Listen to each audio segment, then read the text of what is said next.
start streaming.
Hello. Hi。呢度係咪呢支？OK。好。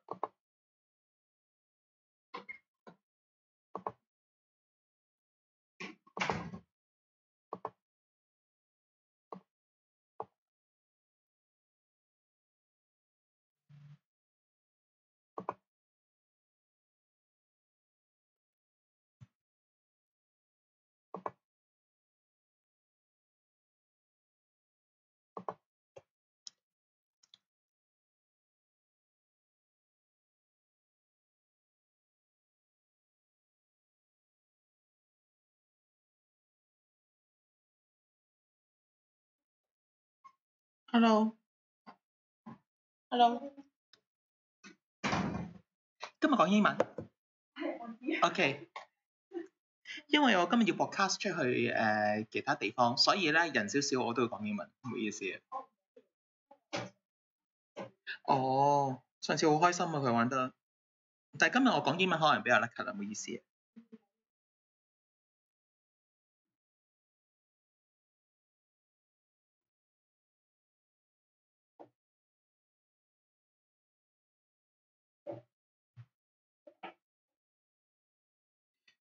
其實多唔多用 Office 嗰啲嘢 O365 嗰啲嘢 ，Team 啊、Skype 啊，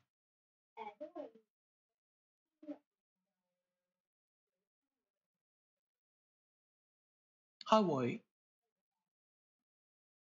今日我主要嚟講就會講 OneNote 啦、Team 啦，同埋點樣夾少少 Outlook 咯。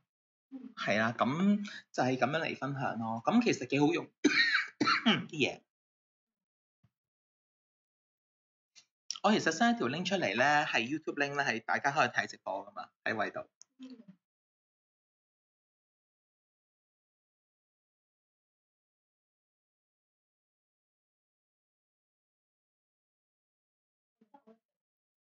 應該唔會，應該唔會，因為咧佢通常你都知道㗎啦，好多同事都比較問少少。我通常3:05我先會正式開始，起碼。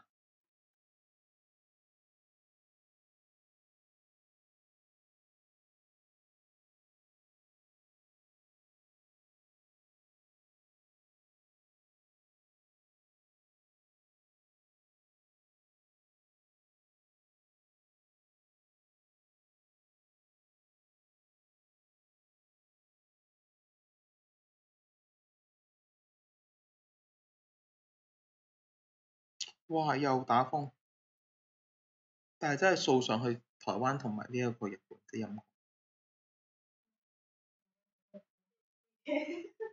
哇！日本嗰次真係幾大鑊啊！佢嘅關西真係慘啊！真係。香港掃多次一定死啊！係啊，我話得如果掃多次一定大鑊啊！係啊，使乜啫？你唔好講樹啊，啲招牌啊，呢個先恐怖啊！其實。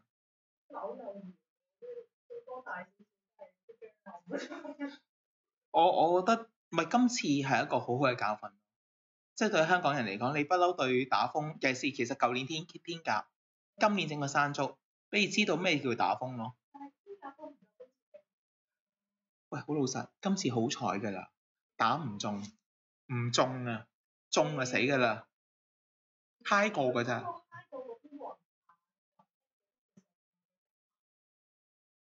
我答你唔到，因為好似風眼成200幾。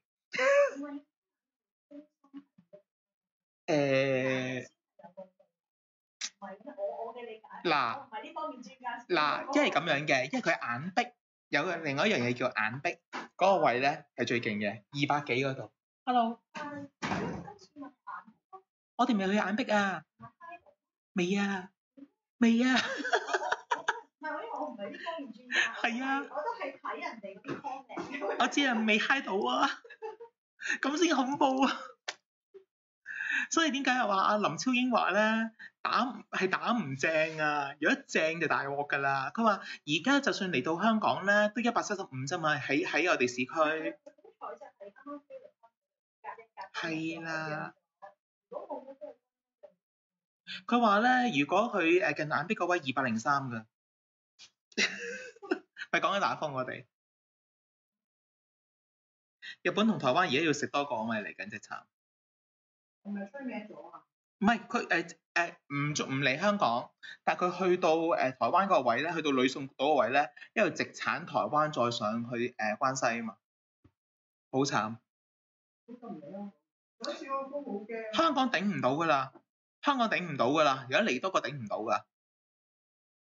我屋企都停咗2日啦。我話俾你聽，我屋企咧，唔係因為我暫時我搬咗去大埔住，咁咧我住嗰座大廈咧，我就係基本上係咁閃電，啲電係咁斷嚟斷去，跟住咧冇咗電視，好彩，跟住點樣咧？後尾咧即係夜晚嘅時候出去，我見嚇都嚇死，啲嗰個防煙門咧吹散咗，我嗰層樓跟住話咩料啊？我已經乒乒乓乓，我已經覺得好奇怪㗎啦，又吹散咗個防煙門，就係咁樣咯，好恐怖啊！今次你唔係話係小西灣係嘛？唔係，我係海怡都大鑊喎。青衣碼頭好啲，好啲。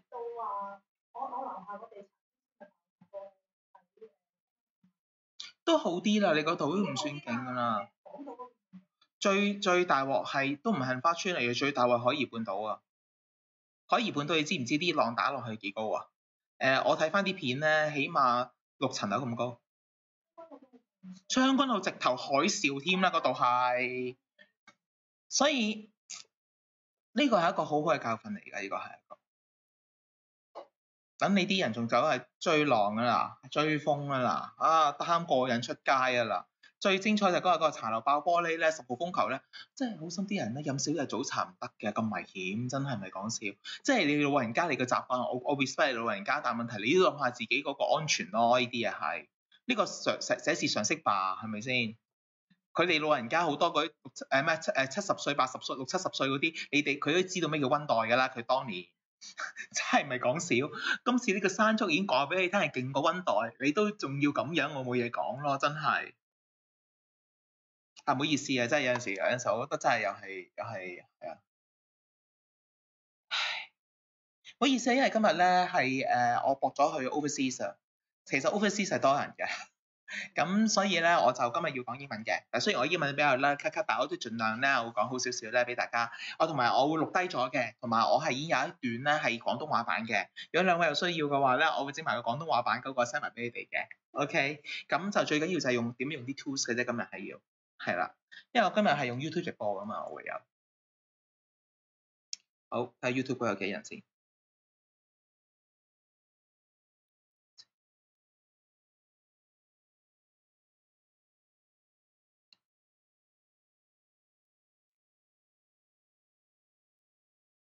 兩位係business 啊，定係 OSG 㗎？應該 business 嘅兩位應該係，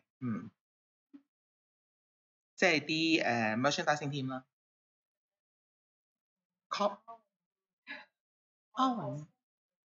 cosmetic 嗰邊 ，beauty 嗰邊，咁我當你係 business 㗎啦。係啊，你真係 business 嗰邊㗎啦。係啊。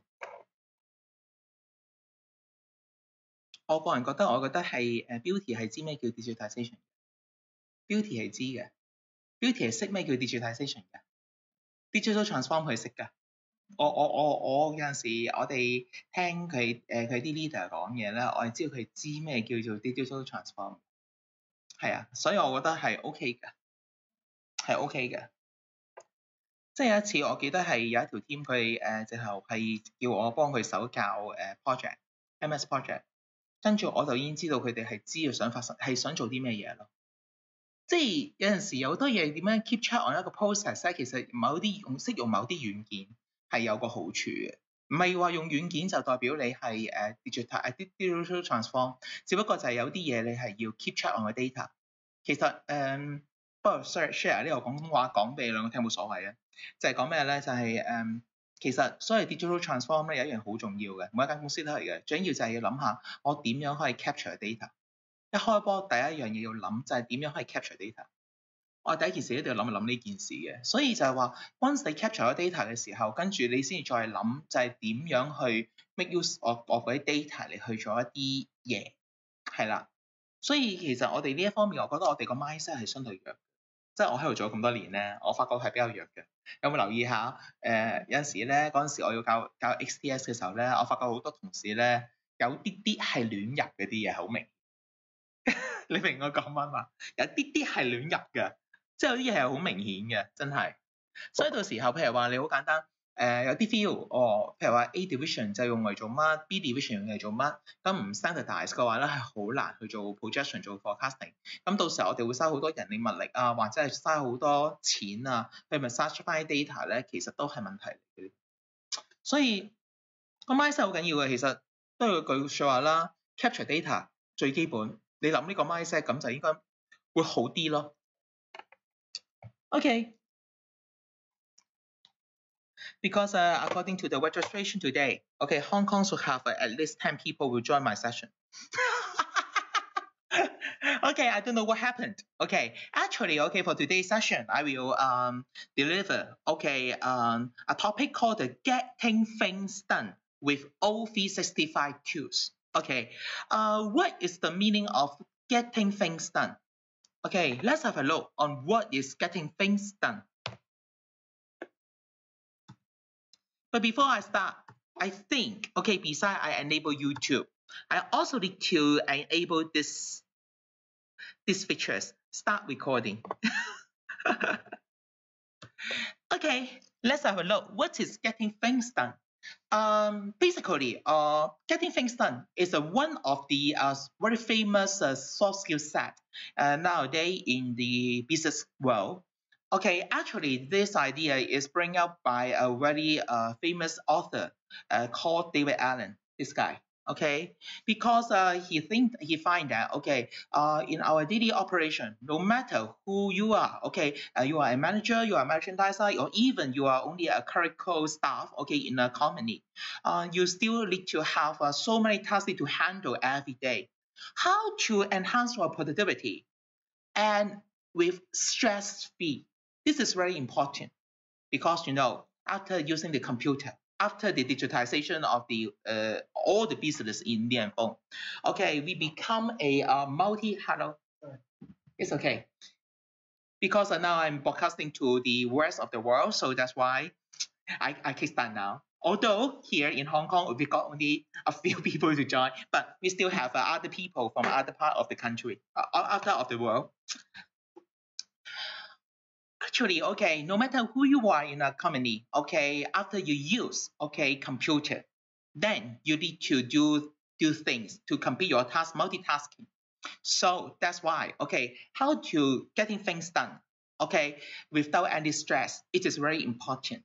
According to what David Allen say is, okay, if you would like to getting things done more effectively, you need to consider 5 different elements.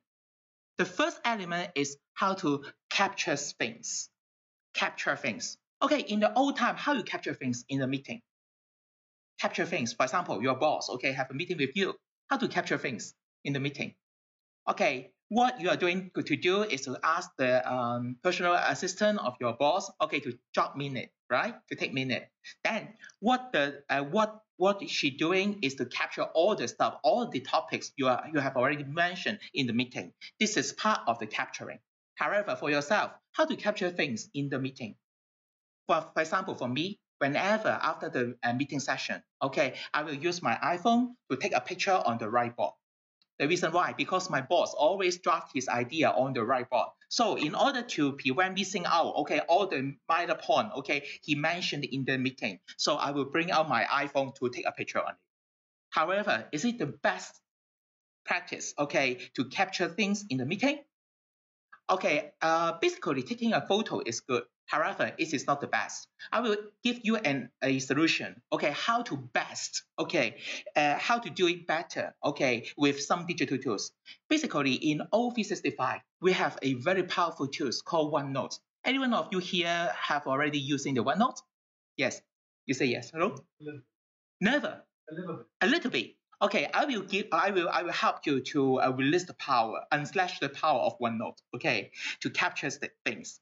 And then the second thing is, okay, after you capture those information, okay, maybe from the meeting, you need to clarify whether those information is correct or not.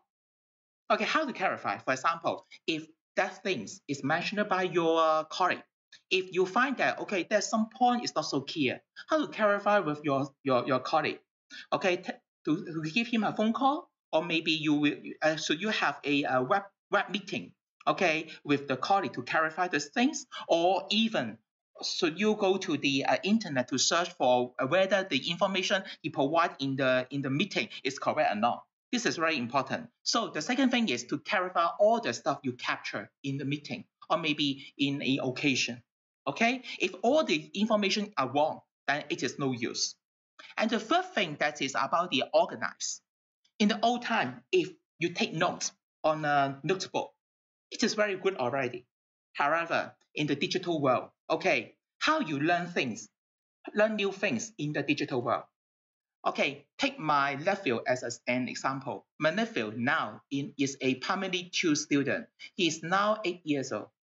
Okay, do you know how he learned new things? Any idea? What he is doing right now is using the second largest, second powerful search engine in the world to search for something to learn. Do you know which search engine is the second largest in the world? Yes, correct. So that's why.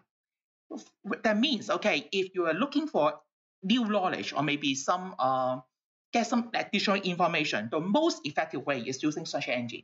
So after you capture all the stuff and clarify all the stuff, how to make your information being searchable, it is very important. For example, if you take notes, okay, by hand on a notebook, then you cannot use it to search with a computer, right? So how to capture those stuff, those handwritings, and turn it into a searchable asset, it is also very important. So in this session, I will help you to teach you how to making use of OneNote to make all the assets become searchable assets.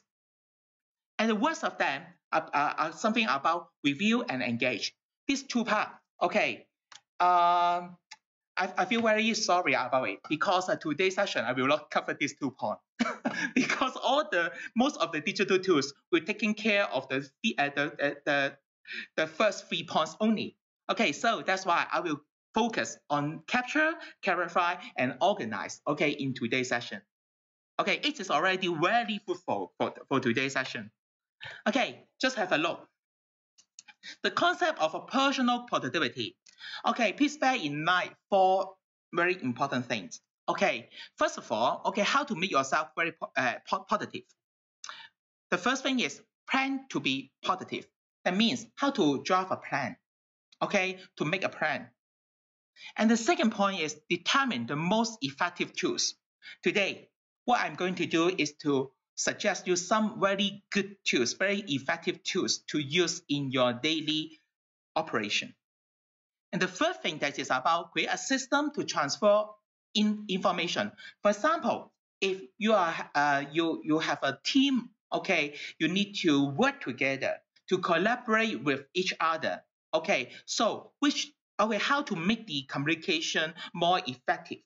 So that's why today I will also introduce a very useful tools to you as well. Have any one of you have already using the MS Team in your division already? Yes. How about you? Okay, then that's very good. Basically, I have already added all of you in this class, okay, to one of my MS Team group. Okay, I will show you, okay, later. And then the fourth point is to make meeting more valuable. What does it mean? That means we need to have a meeting in order to get results. Because most of our meeting is just only to what? To meet together, and then after maybe 2 hours meeting, then nothing come to a conclusion. Then this is not valuable. So how to make a meeting have a conclusion? Okay, is more purposeful. It is very important as well. So the first thing I would like to tell you is, okay, what tools are we going to teach you today? The first thing, I would like to give you some idea on how to use the MS Team. The second thing that is about how to making use of the OneNote. And the fourth and the fifth tools is something about the OneDrive and also the Stack for Business as well. So just let's have a look on what is MS Team first. Okay, basically, okay, I think all of you has already installed the MS Team mobile version on your smart device, right? Am I right? No idea. Okay, maybe I will start, okay, with the mobile version MS Team first, okay, today. Just have a look here, because I would like to show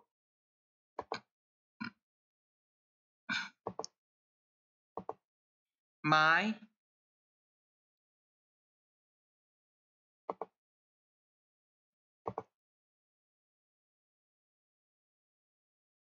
Just wait for a while. Yeah. How come? Okay. Sorry, just wait a minute. Because I find myself got some problem with my device. Sorry about it. Because I would like to show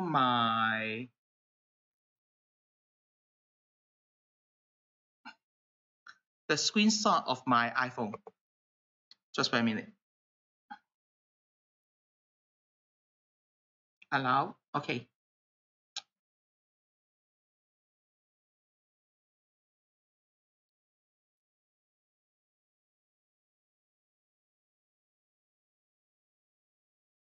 Okay now.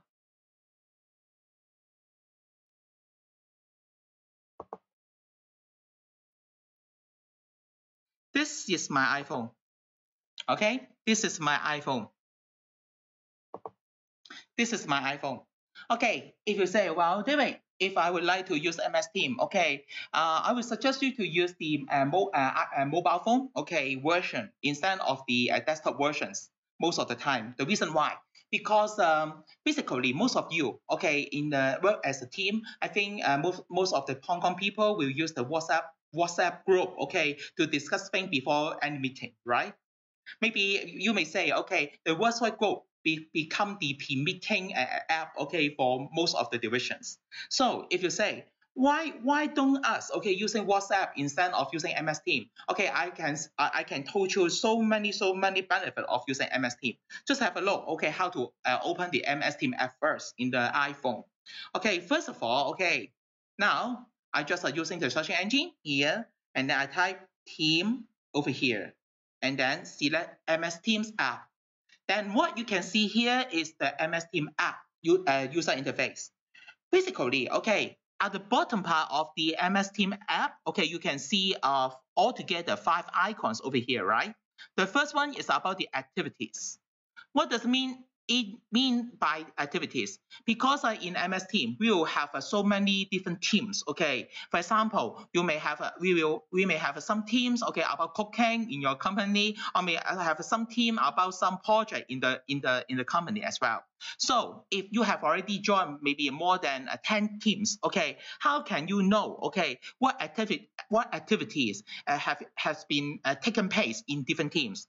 Then this icon will help you the most, because after you click the activity icon, then it will show you all the teams that you join, okay, what happened, okay, and what is taking place over there. And the second thing, okay, second icon I would like to go through is this one, the chat. Basically, the chat is basically just something like the chat room, okay, with each team member in a team. Let's have a look over here. For example, if I would like to chat, okay, with Peter Wong over here, okay, because as you can see here, okay, can you see this is one of the tracking history over here. This tracking history is something about David Mann to chat with both Nicole and Peter Wong. If I say, I would like to continue to chat, okay, with these two guys, so what should I do? So I may just simply click, okay, this tracking history, and say, okay, if I would like to chat with Peter Wong, so what should I do? I just press an asterisk button over here, and then say, okay, I would like to chat with Peter Wong, and give Peter Wong a notification. So I just simply click Peter, and then select, okay, Peter Wong over here. Then it will show the name of Peter Wong over here. And after that, I may just simply type him a message, let's say, hello. And then once I click the send button, then there will be a notification sent to Peter Wong's iPhone. And then in Peter Wong's iPhone, then there will be a notification message prompt up. And then Peter Wong will pick up his phone and then to reply my message. Okay, this is point number 1 I would like to introduce. And also, if you are using the MS chat, MS Team over here, can you see over here? We've got something very attractive. That is the video conferencing button and also the teleconferencing button over here. What does it mean? That means, okay, if you are chat all the time by typing to communicate with each other, if you find that it seems that okay, Peter didn't know know what I'm mentioning, what I'm talking about by typing, then you may just simply select this button, the video conferencing, or maybe using the teleconference to communicate with him verbally or with the video conference. This is very convenient because in the old time, if you say, if I would like to have a video conference with somebody else in overseas, then what should you do? You need to first of all to call to the what? Call to the reception and ask for a video conference room, and then after that, and then send an email to the overseas office and to ask them to book also another video conference room in overseas. And then after that, okay, schedule a time then to have a meeting. However, now whenever if you would like to have a video conference, you may just simply using the MS Teams over here. Very convenient. And also, if you say, David, how about if I would like to share some file, okay, with both Nicole and Peter Wong, then what should I do? Can you see over here? We've got a U clip over here. The U clip, that means the what? The attached files. After I click the U clip, and then it will say, okay, browse what file you would like to share. Let's say I would like to share this file, or maybe I would like to share this file. And what should I do? Just click the file over here, and then it will uploading the file to the MS Teams. Can you see here is a progress bar. After the progress bar is complete, then press the send button. Then this file has already uploaded and shared this file with both Nicole and Peter Wong. However, if you say, well, David, in this chat group, okay, we have already shared several files. Can we have a look on all the attached all the files that we share in this group? The answer is, of course, yes. This is one of the benefits of using MS Teams to chat with each other. In the old time, if you are using a WeChat or using WhatsApp, okay, you cannot find a single place of a single point of access to access all the attached file. However, over here, can you see what next to the conversation tab is a files tab? After you click the files tab, then over here it will show you all the file you have already shared within this chat group. Can you see this? This is very inconvenient. This is very convenient. For example, if you say, well, if I would like to share this file, okay, maybe send this file to another party through email, then what should I do? Just have a look over here. I just click the menu button over here, and then over here we can see something called the share. After I click share, then it will prompt you. Okay, what do you want? Okay, do you want to share it through email, or maybe through OneNote, or maybe other apps? Okay, for example, if you would like to send email, okay, send this attachment through email to another party, then you may just simply click Outlook, and then it will attach this file to the email, and then you may just type in his the receiver's email address and then send out to his email box. Or maybe if you say, I would like to share via the WhatsApp. Can you see WhatsApp over here? Then I may just simply click WhatsApp. See what happened? Then the WhatsApp will pop out, and then it will ask, okay, who you would like to share the file, send the file to. For example, again, I would like to send this file to Peter Wong via WhatsApp again. Then I just simply click Peter Wong and then click next, and then click send. Then this file has already been sent to Peter Wong, okay, through WhatsApp already. See, this is very convenient, right? And then what next? Just have a look over here. Besides using chat, we still have something called the team, right? Team. Basically, okay, David, as you can see here, this is all the team that I have already joined in Yan Phone. Okay, for example, can you see we have some common teams? Can you see over here, we've got a team called PuP series, Modern Workplace, because I already add all of you to this group already. Okay, so when you click this button, what happened? Because of our team, okay, basically, what is the meaning of team? Team, that means, okay, all the team members can discuss some topics inside this team. However, maybe we will have more than one topics, right? So that's why, as you can see here, for each team, we will have different channel. Basically, if you newly create a new team, what you got over here is only got the general channel. That means if you are discussing some general topics, you may discuss inside this channel general. However, if you say, well, maybe I have created a team, okay, for my divisions. In my division, maybe I will have more than one project need to handle. So what you should do is to create different channel for different project. For example, over here, I've already got so many different channels over here. If you would like to discussing some topic about analyze data in an effective way, then you may just simply click this channel and then discuss with each other over here. What is the benefit of using channel? Because if you are discussing different topic in general, then all the discussion or maybe all the dialogue will be in a mess. However, if you categorize different topic in different channel, then you can have a look more easily on different conversation regarding to different topics. This is very important.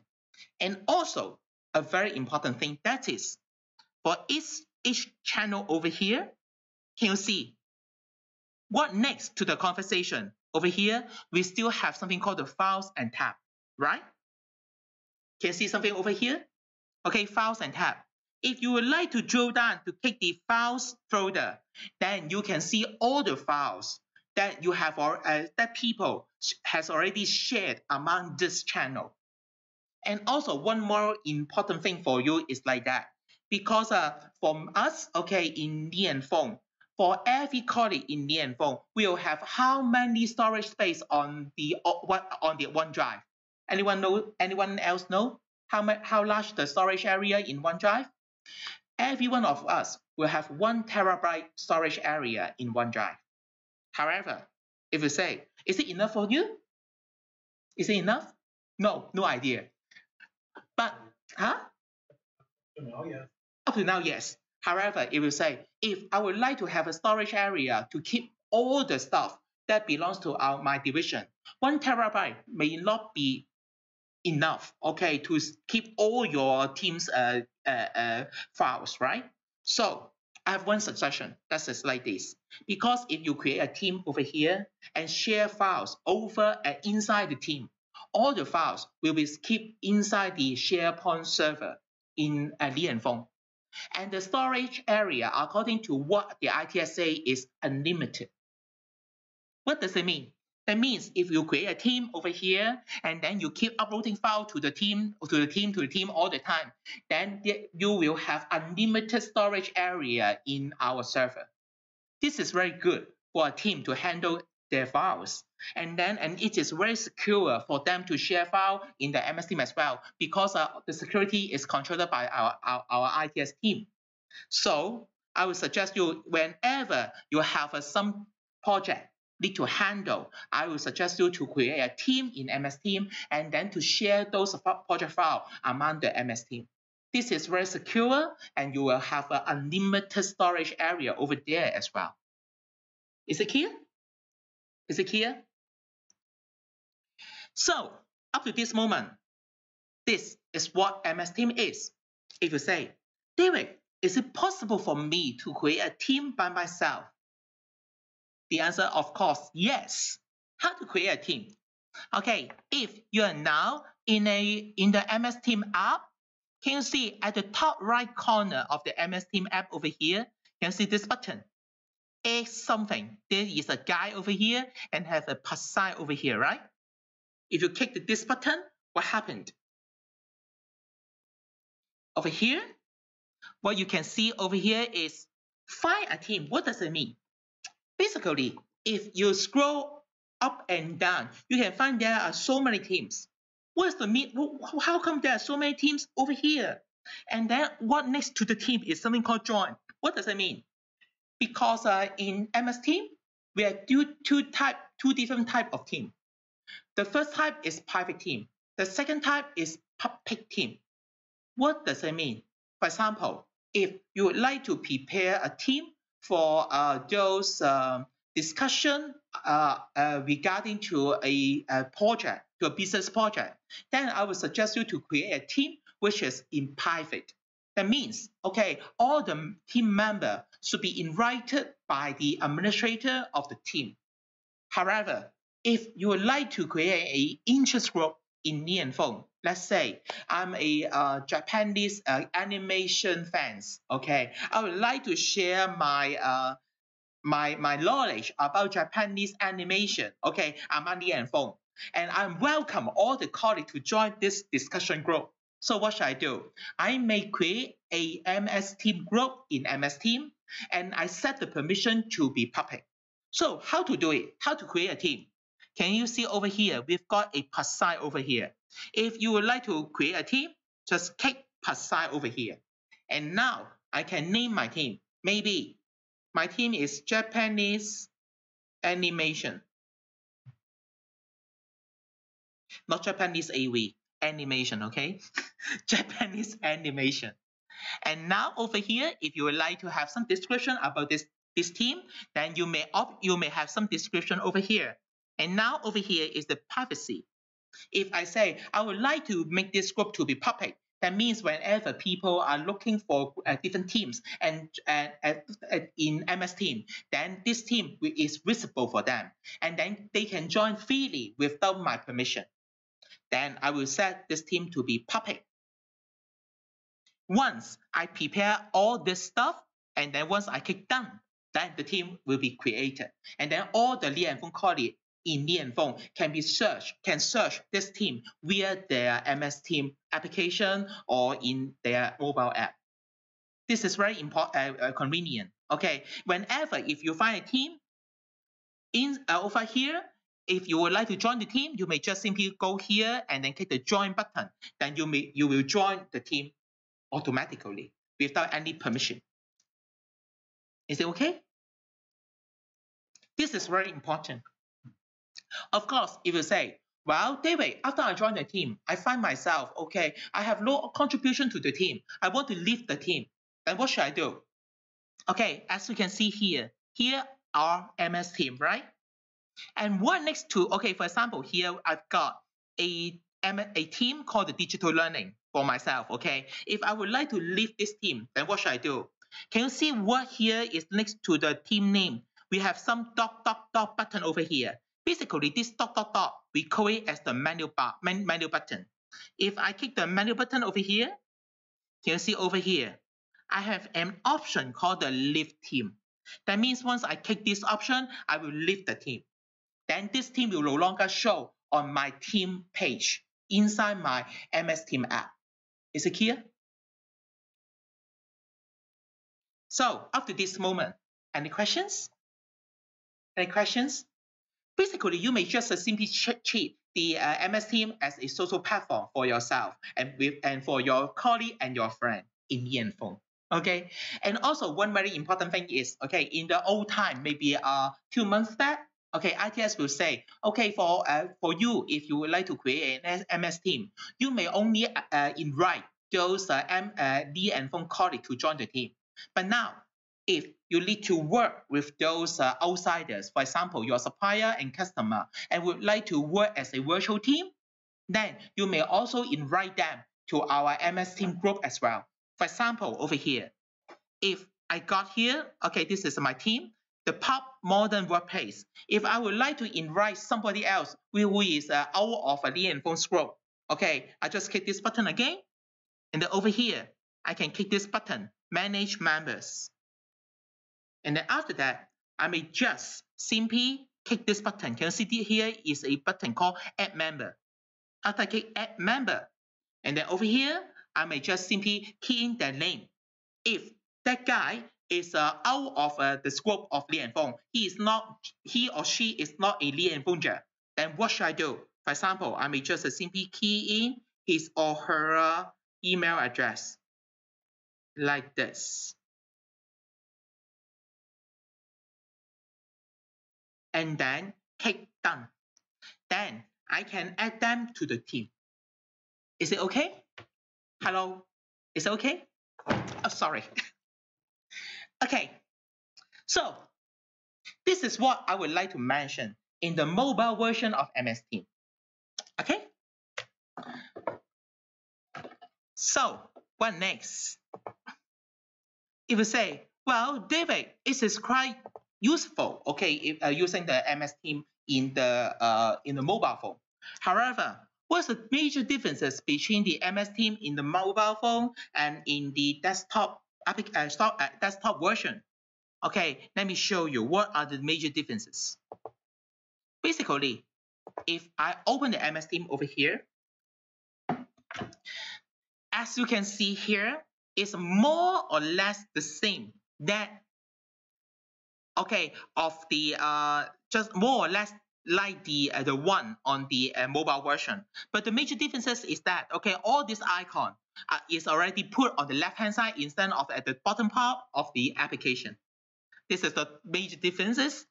And the second thing that is, if you would like to collaborate with each other on doing maybe or working a single file, I would suggest you to using the desktop version instead of the mobile version. The reason why, it is much more convenient. At least the screen is larger than that of your compared with your mobile phone. Okay, maybe let us try. Okay, over here. Okay, and now, okay, I'm in the desktop version, right? I go to General over here, and then over here, I would like to have a share file, okay, with all of you.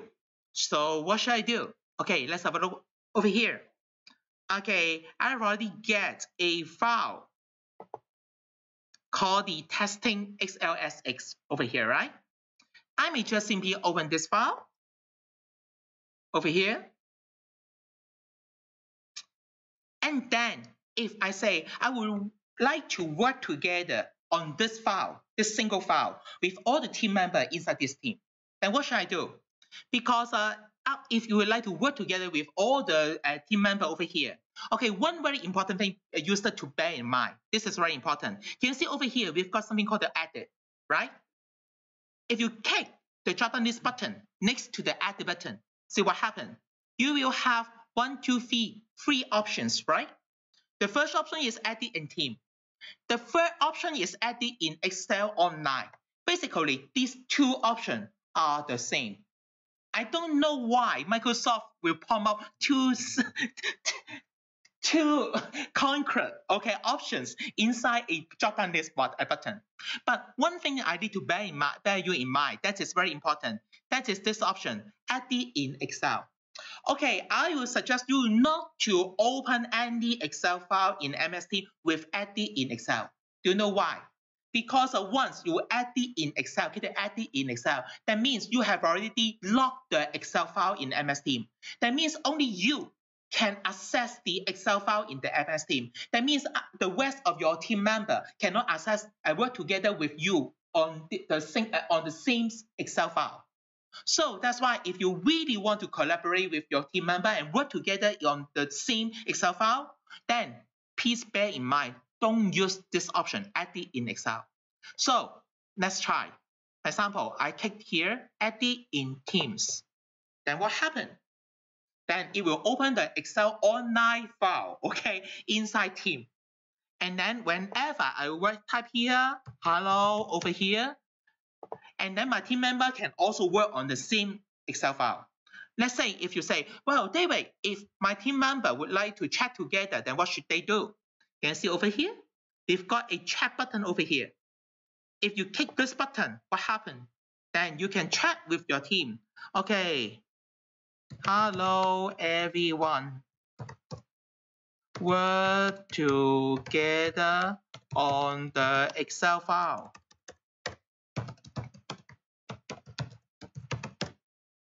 Then, whenever, okay, every one of us open the same Excel file with Excel Online or MS Teams together, and then we can chat together, okay, to collaborate our idea to work on a single file. This is very good. Is it clear? But one thing I need to bear you in mind is very important. First, For example, now I'm in the G4 cell, right? And working on the G4 cell. What does it mean? That means only David Man can work on the G4 cell. And the rest of my team member, okay, cannot access the G4 cell because I'm now working on the G4 cell, and then the G4 cell will be locked by the system. And the rest of you, okay, can only access other cell on this Excel spreadsheet file. Is it clear? This is point number 1. And the point number 2 is because according to my experience, to my colleague, most of us, the reason why we would like to work collaboratively with on this Excel file, that is to updating the files, okay, the data files.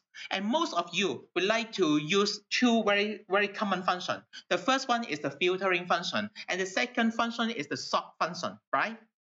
Bear in mind one thing: if you would like to work collaboratively with your colleague, don't use these 2 functions, because if you do sorting, then what happens? Then your colleague will find that suddenly, wow, how come? Okay, all the data fields are being changed because you are applying the sorting methodology. However, if you say after you click okay the filtering, then the spreadsheet will change the screen as well. So please bear in mind whenever you work collaboratively with your colleague on MS Teams or in other collaboration platform, don't use the sorting and the filtering method, okay, to sort or filtering your Excel spreadsheet. This is very important. Hi, Drake. Yeah. See? That means, okay, can you see over here as well? Can you see top right corner? Here it will show you who are editing and collaborating with you as well. Okay, according to my experience, okay, I have some experience in working on a single file with 25 people, up to 25 people. Okay, without any lagging and without any delay. Okay, this is very good platform actually. Is it okay? Is it clear?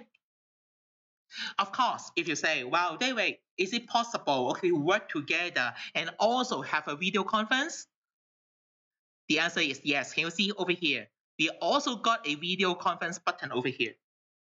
This is very important, okay? Because in the old time, you know, okay, we need to book a VC room, but now not necessary. But one thing I need to bear you in mind, that is very important, because the webcam, the quality is not as good as that of the VC room. So you need to tolerate, okay, the back quality of the webcam image. This is very important.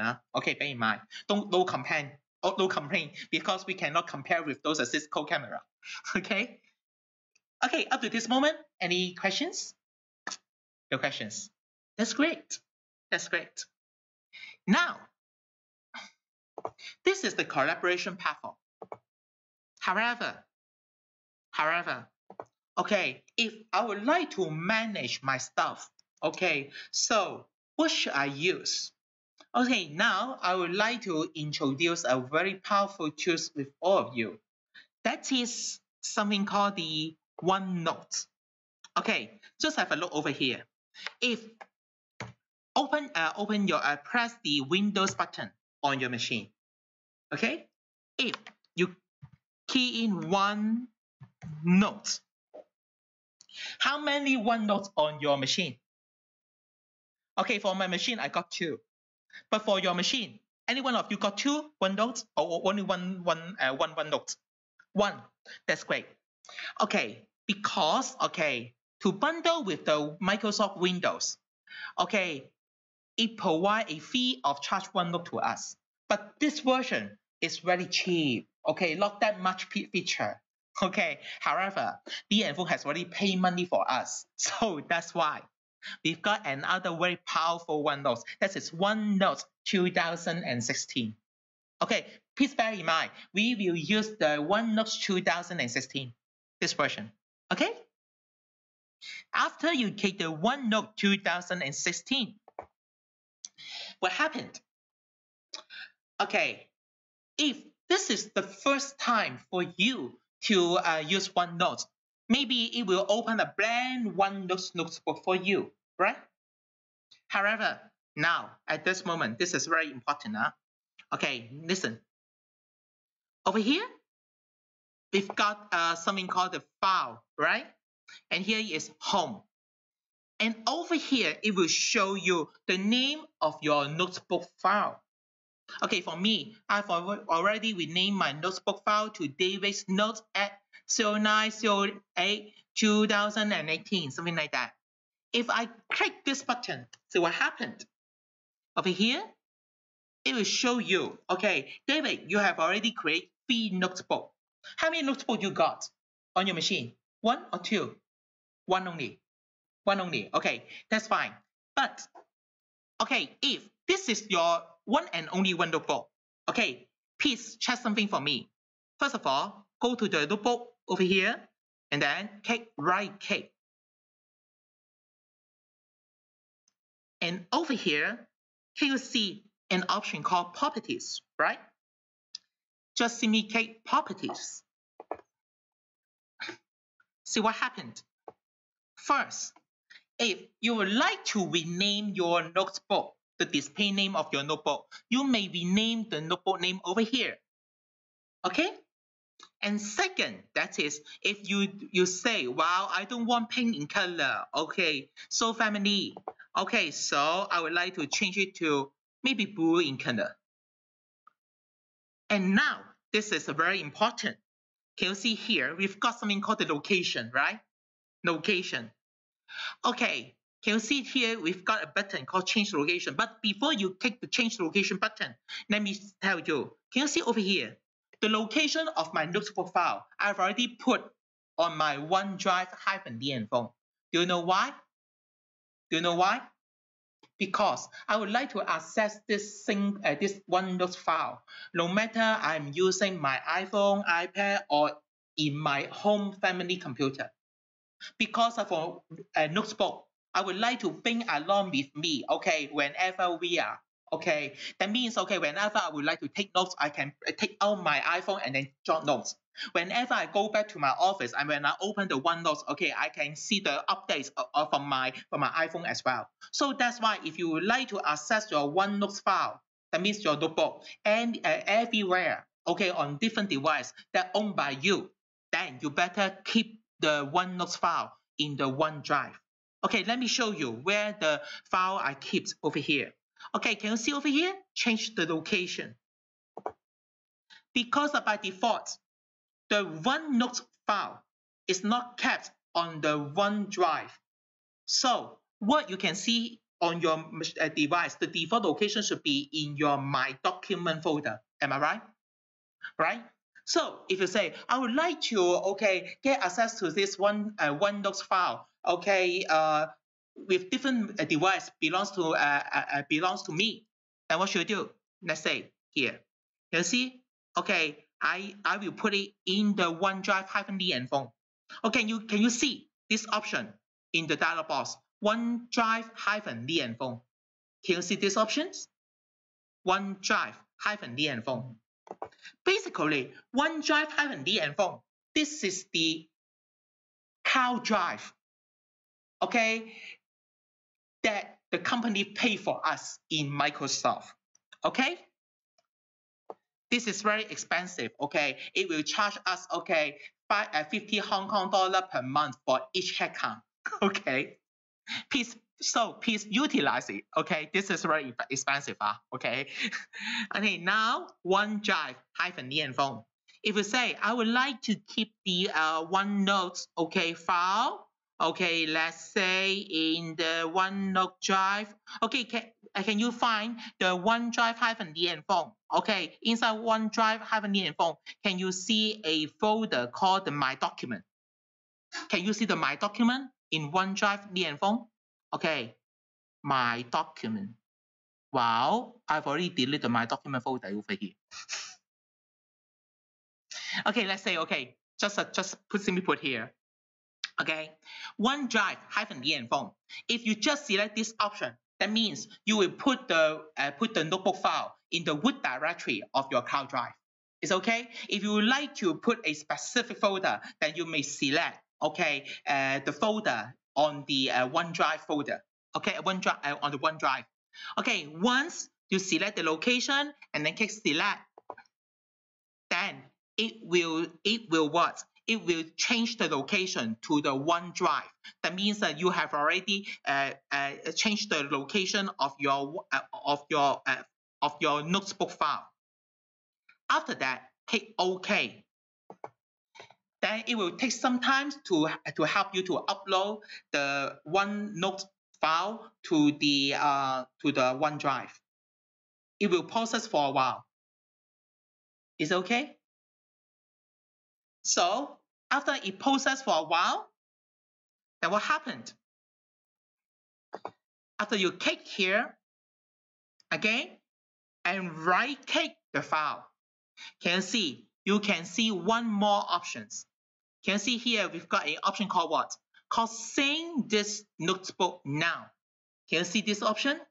What does it mean? That means, okay, whenever you got some update on this desktop machine, then if you would like to, synchronize, those information from your notebook computer to the cloud drive, then you may click this button manually to trigger the synchronization. Of course, it will what? It will automatically synchronize to the cloud drive as well. However, to do it manually is to prevent what? To prevent you will lose some stuff. So that's why, I will suggest you sometimes you need to what? If you have already typed some very important idea in your OneDrive, I will suggest you to click the sync this notebook now, this button, manually by yourself. Okay? So after that, see what happened. Now, we have already put it on our OneDrive, right? What next? Okay, now let me show you. Again, in my mobile, let me show you again on my mobile,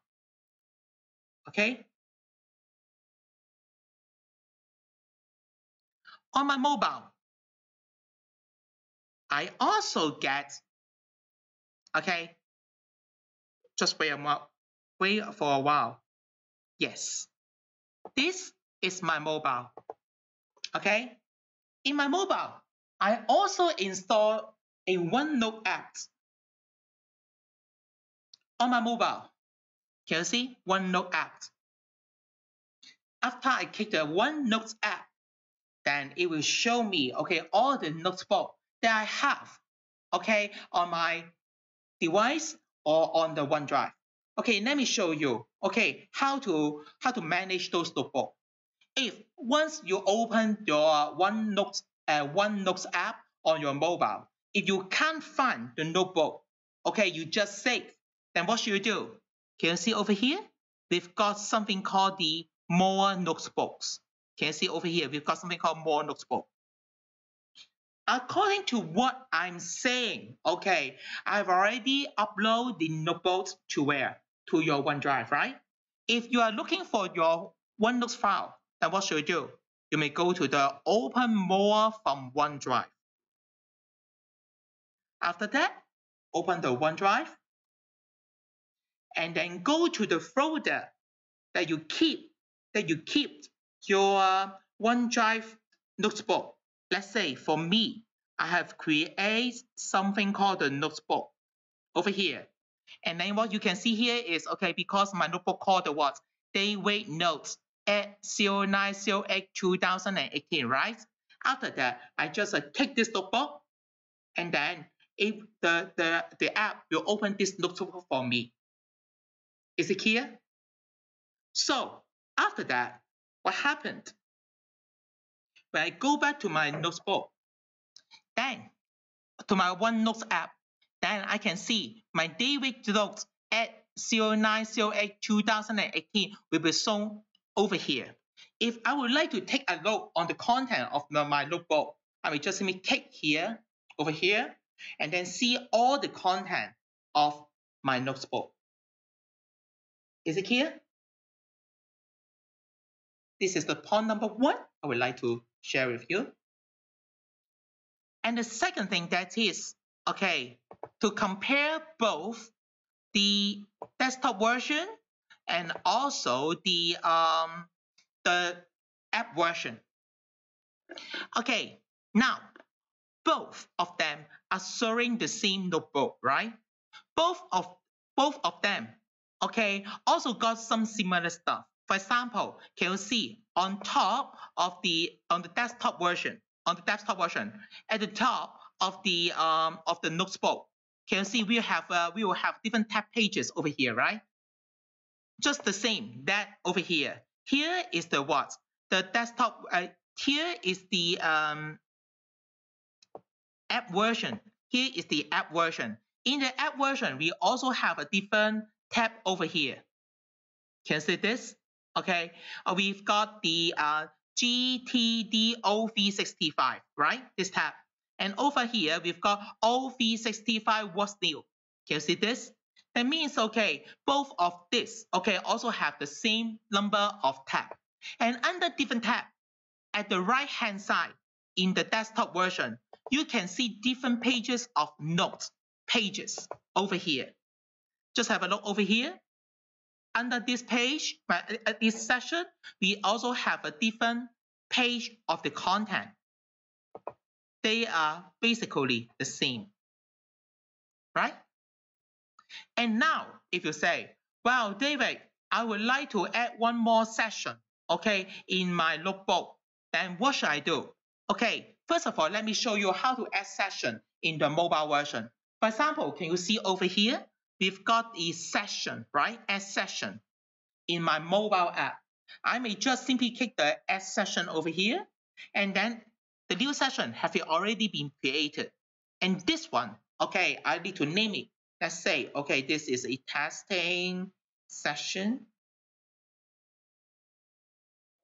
And done. If I would like to trigger the synchronization, I may just drag and drop, okay, the screen of my mobile app. And then after synchronize, okay, for a while, I don't know how long it will take, okay. Then it has already synchronized to the OneDrive. Okay, and now if I say I would like to take some make some pages inside the testing session, just click over here.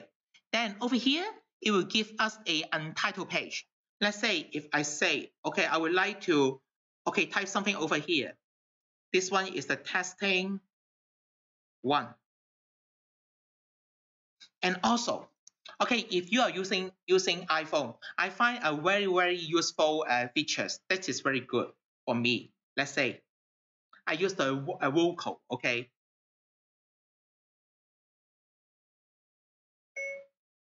This is a testing message. Hello, I'm David. Nice to meet you. For lazy guy like me, I can making use these features, okay, to take notes. Okay, but for me, this is very useful, you know. Okay, after that, okay, testing one. Okay, this is the first page. Okay, I have already created. Okay, if I would like to continue to create one more page, then just click the new page. And then now I would like to say, okay, testing two with photo. And now I say, okay, take photo.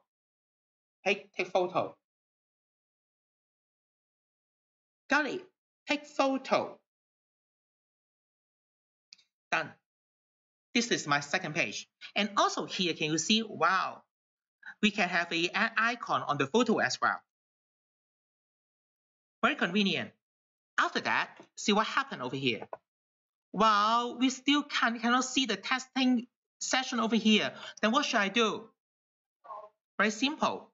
Just go here and then right click and then synchronize this notebook now to trigger the synchronization. See what happened. See, testing session. After I click the testing session, we got this is the testing message. Hello, I'm David. And if I click here, then on my desktop, I can see, wow, already got the photo, right?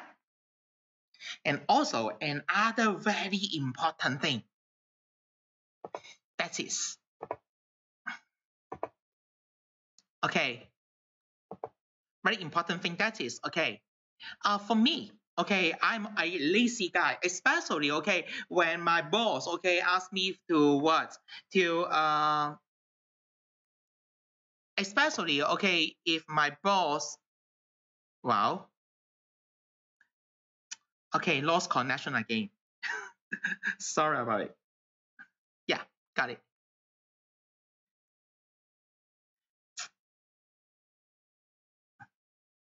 My mobile always lost connection easily. Sorry about it.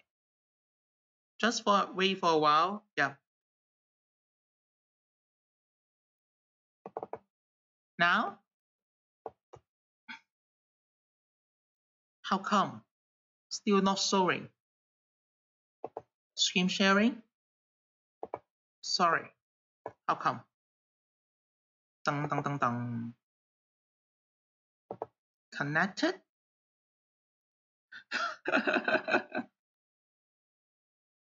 Ah,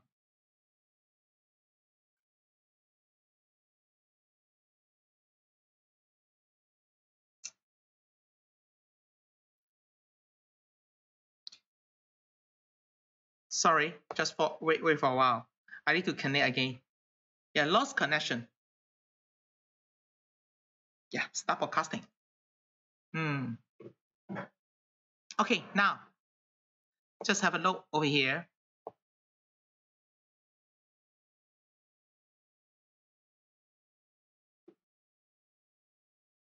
Eh, not working. How come? Okay, maybe I don't show the I need to connect again. Sorry, some technical problem. Sorry about it. Yeah, reason shut down. Connect. Allow.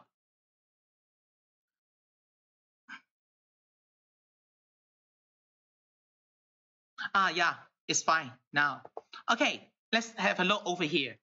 Sorry about it, because of some technical issue. Okay, for example, I always say, okay, my boss always want to drop some notes, okay, on the whiteboard or maybe on the flip chart, something like that. He has so many ideas brainstorm in the meeting. However, as a David, okay, I would like to take picture, okay, for the whiteboard or maybe to some document. Then what should I do? Okay, just have a look over here. Okay, if I say I would like to add one more page over here, and let's say this is the screen capture, okay, for my boss. And over here, let's say, okay, let's say this is some document that drafted by my boss, okay. I would like to take picture on the document like this. Okay, can you see at the bottom part of the app, we've got some options. Okay, the first one is the whiteboard. If you are taking picture on whiteboard, then you see that whiteboard. If you are taking a picture on a document, then see that document. But this one is a document, so I see that document and then take picture. See what happened. Now I already take photo for this document, right? If I say, okay, I accept this document, and then I can take. And what happened? I've already captured the screen, right? So this is very good. That means that whenever I would like to, okay, capture some screen, okay, maybe I capture some information, I can keep all this stuff, okay, not on my photo album, but on the what? On the OneNote. But one very important thing that is, okay, David, according to what you say is, okay, after you taking the picture, okay, for the whiteboard or for the document, okay, from your boss, but in my mobile, okay, this is not searchable because, you know, this is only a photo. How to search these pieces of information? This is very important. If those stuff is not searchable in the machine, it is useless, right? Because it is not effective, okay, because most of us are using the search engine to work, okay, during for the day being, okay, by time being. So what should I do? Okay, can you see over here? After for some seconds, okay, the screen capture has already been synchronized, okay, to my desktop. And over here, we have so many words over here.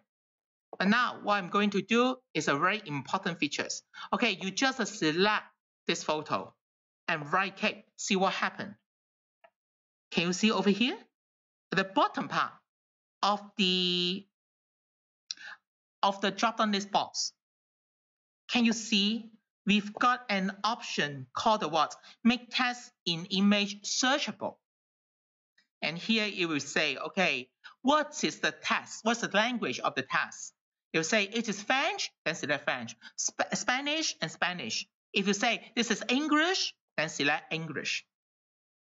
Okay, what is the beauty of searchable? Okay, just have a look over here. Okay, here I can see a key terms called the two-sided test. Okay, two-sided test. Okay, so I just click over here in another tab. Can you see over here?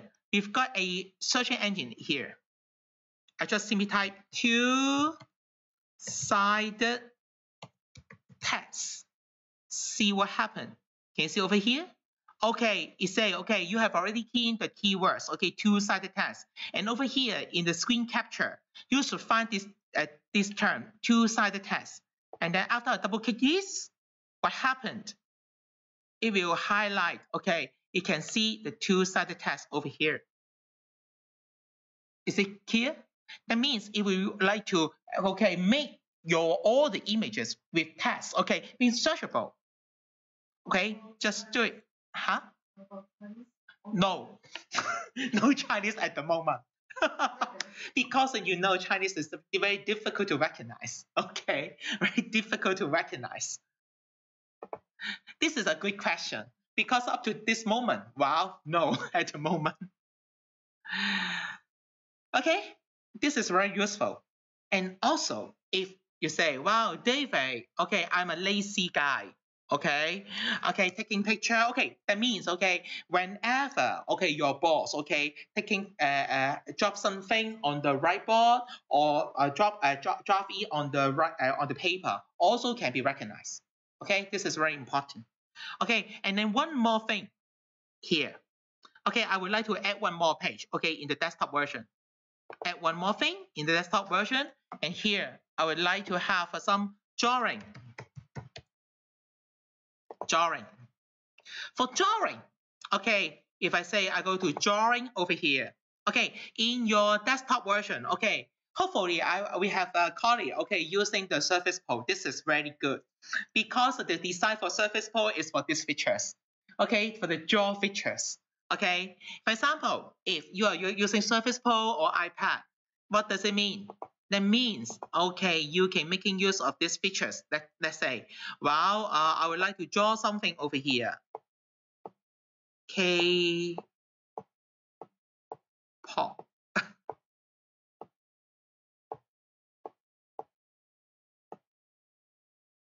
Right? K-pop, okay? If you say, well, I would like to draw another thing. Hello.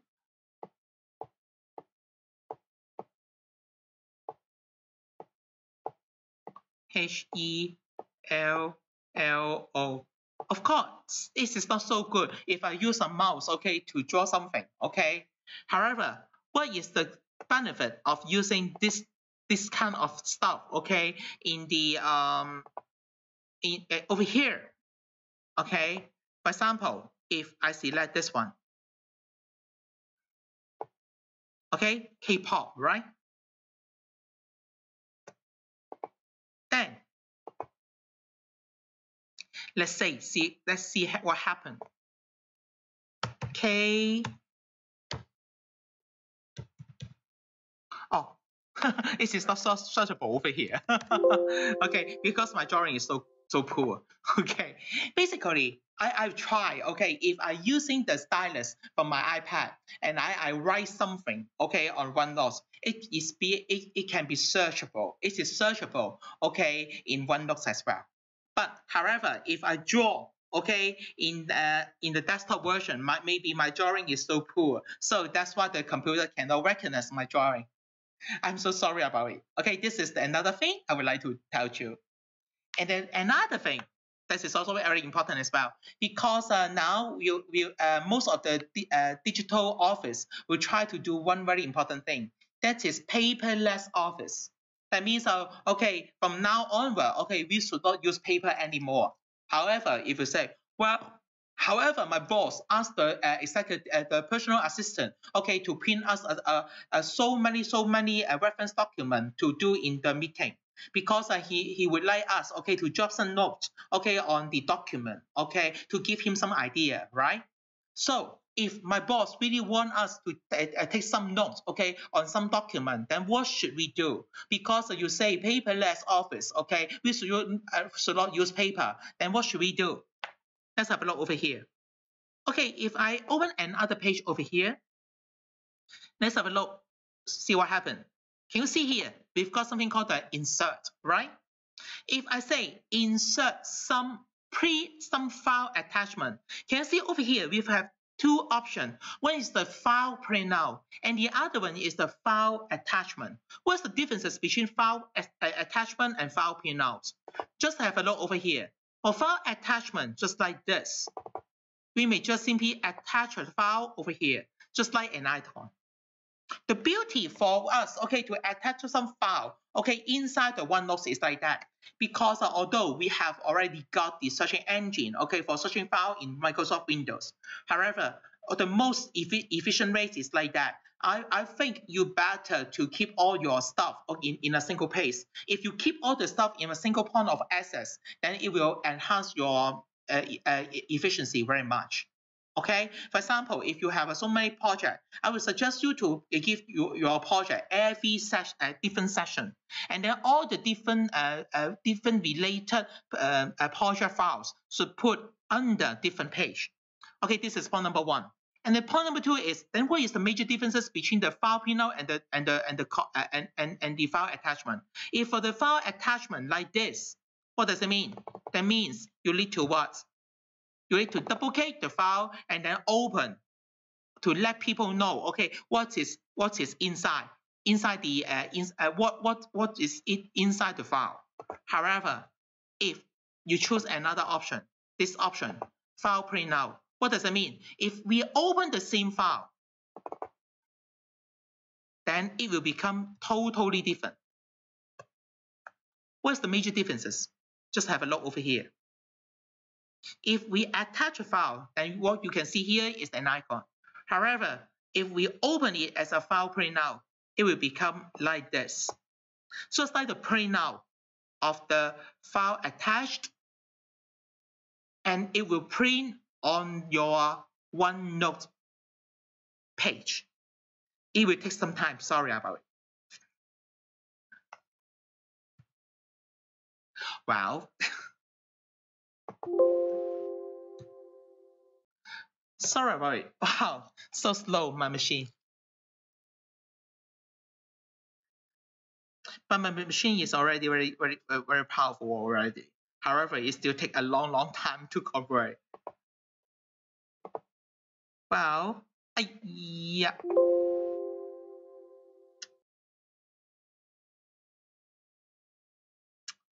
Sorry about it.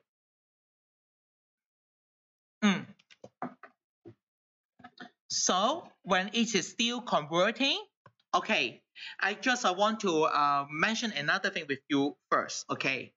Okay, yeah, already got it.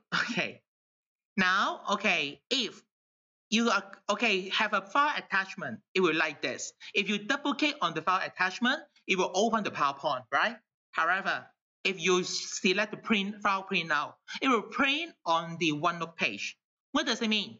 That means, okay, just like a software copy, okay, software hard copy of the PowerPoint on the OneNote, That means if you would like to, okay, give some highlights, okay, on some very important point, you may making use of those highlighted in the PowerPoint.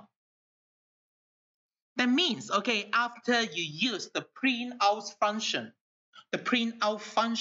of the OneNote, that means that you can enjoy your paperless operation in your division. Okay, that means that whenever you have some soft copy you would like to print out, you may just simply print on your OneNote. If you would like to jot notes, you may just using and making use of those drawing tools in the OneNote. This is very inconvenient, right? How do you think? Of course, if you say, well, David, is it possible, okay, to save or maybe print it out, okay, in PDF? Okay, of course, if you go to File over here and then select Print, you can see over here we've got something called the printing. And then over printing, then you may print to a PDF file and then to tell the system, say, well, print the selection. This is the selection, right? And then print. Let's say I will print on my desktop and as the name with the name 123. And then after that, just have a look on my desktop. Well, it takes time.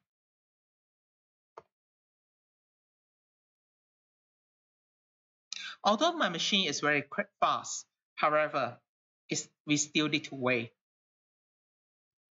Oh no. Printing. We need to wait for a while. Okay? Please bear in mind a very important thing. For nowadays, a computer, okay, we are not only buy the very powerful CPU, but also we need to consider to buy a machine with a very powerful GPU as well. Do you know what is GPU? No idea what's GPU. GPU basically is the full name is, okay, for CPU is Central Processing Unit. For GPU, that means the Graphic Processing Unit.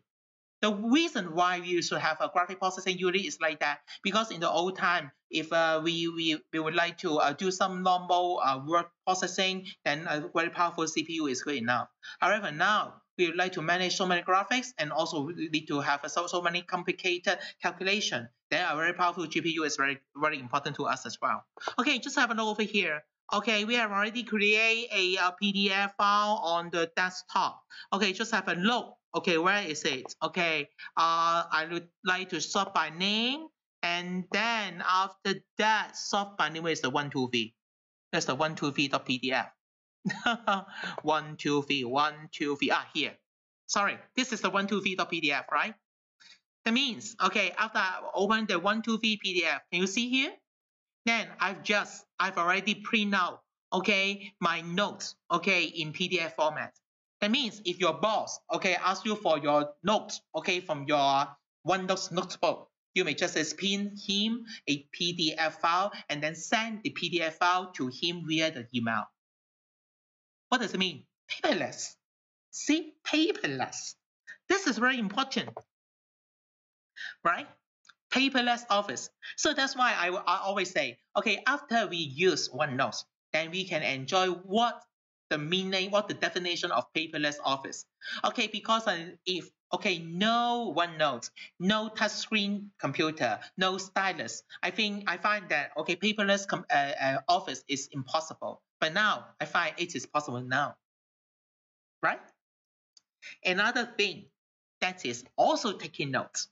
If you say, David, okay, I won't have iPhone, okay, you're so rich, okay, you know iPhone is very expensive nowadays. You know, the latest iPhone, it costs 12,000 Hong Kong dollar, right? 12,000 Hong Kong dollar, it's crazy, okay? It's much more expensive, okay, compared with a very powerful computer. But if I would like to enjoy, okay, the verbal typing, that means I don't want to type by myself. I don't want to use my voice, okay, to command the computer to do it for me. But I have no money to buy an iPhone, so what should I do? Simple. Let's have a look over here. Add one more page. Okay, add one more page. Okay, just add a page like this. And now you see over here. Okay, for my version, my version is a little bit ahead the version you are using right now. But according to what the ITS say, okay, they will update your version very soon. Okay, just look at what I'm doing right now. Can you see over here in something called the learning tools, right? If I say, David don't want to use his hand to do typing, then what should I do? Okay, from learning tools, can you see an option called dictate, right? And dictate what? 普通话 or English? Okay, but okay, no Cantonese, right? Now, okay, after I select English and say, take dictate and say, hello, it's David Man. How are you? Do you enjoy using Microsoft OneNote? This is the end of the session. Hopefully, it's still the end of the session, okay? After that, hit one more time. Then it will help you, okay, to type every word for you verbally. This is very important. Do you know why? Because if you are very busy, but you still need to taking care of your children, then what should you do? Okay, you may just taking care of your children and then you use your voice, okay, to type email for your boss, okay? See? It's good, right? And also, if you say, well, David, I have another problem. Okay, that is, okay, can you see over here? This is actually my, let me show you, okay. This is my Outlook. Okay, I think all of you know what is Outlook, right? And over here, I just received an email, okay, from Outlook. The email is about what? It's about the, not this one. This email, wow, let me show you, okay. This email, the Marriott Hotel loyalty program. Can you see it here? I received an email like this, okay. This is the Marriott Hotel, okay, from phone 1937, okay, travel news, right? Wow, this is some perks, okay, for the phone staff, right? Wow, this is very important to me. However, I don't want to keep it in my mailbox because if I open my mailbox, open the Microsoft Outlook, you know, it takes a long time to open a Microsoft Outlook, right? It is not so convenient whenever if I would like to check those information about the perks of in my mailbox. This is very time consuming. So that's why, can you see in Outlook, if I open this email, see what happened? Can you see here? Under the message ribbon, we have an icon called the what? OneNote. That means send to OneNote. What does it mean? If I click send to our notes, it will ask me a question. Which notebook you would like to keep this email? I say, well, I would like to keep it inside the David note at 0908-2018 and also under this one, testing session, right? After that, click the OK buttons, what happened? Then, can you see? In testing session, my email will be put under the testing session, and then I can check this special offer for the phone staff very easily in OneNote, right? So that's why, because I have some friends from the GTS. According to what they say is, okay, they're always receiving email from their boss about some procedure, right? Full email. And then what they're doing is like that. They just try to print out all the procedure, okay, in paper format. And whenever they need to do something, follow the procedure, then they will check the print out and then follow the instruction. So that's why I find that this best practice is very good for them, because whenever they receive some procedure, they may just simply what? To send them to the OneNote. Whenever they would like to look for those procedure, they maybe just simply using the search engine of the OneNote to search for the procedure. That's it. It is much more effective, efficient as well, right? And also another thing, also very important, you know, David is a very lazy guy. For example, this paragraph, I don't want to read by myself. I want to hear somebody else to read for me, right? So what should I do? Can you see over here? I just highlight this part. And then can you see from the learning tools, we've got something called the immersive reader, right? What is immersive reader? Hey, come on. Subject: Marriott's loyalty program update. From Fun 1937 Travel News. 2. CC. OSGHKGCS Travel Team All Users. Again, that means if you have no time to read the mailbox, or maybe read those notes, okay, taken in the OneNote at home, especially when you are taking care of your children, then you may just use a headphone to listen to the notes you taken in the office and then taking care of your children as well. See? This is some very powerful and useful tools. It will help you to utilize your time and make your life more positive. Is it here? Any questions? Because I think most of you didn't know that, okay, the Microsoft Office has already evolved a lot. I should use the term evolve a lot to help to adapt to our life, Okay, that means to mix up, okay, our business life, office life, and also our home life together. So that's why, okay, we can access all our business stuff with our mobile anytime, anywhere, and also we can access all the stuff with our desktop machine. And also, even though you are so tired and no time to type something, you may use your voice to control all the stuff. Is it great for you? It's so great, right? It's so great. And you will become very busy. Okay, any questions? No question. Okay, another very important thing, that is, okay, let's say over here, we've got this paragraph. Marriott International is introducing one loyalty program under 3 brands, right? Well, my English is not good. Okay, my English is not good. I would like it to translate into Chinese to let me know more about it. I would like to know this paragraph inside out. I would like to translate it into Chinese. So what should I do? In the old time, I think most of you will making use of the Google Translate, right? But one thing I can tell you is the Microsoft translation is better than that of Google now. Of course, except the version that will launch in the this November. Okay, you know Google have a very strong and powerful AI robot will launch this November. Do you know this? Do you know this news? No, I will give you some video to read. Okay, later. Okay, now I just highlight this paragraph, and then over here came in from review. Can you see we've got something called the translate? Okay, I like it to translate selected text.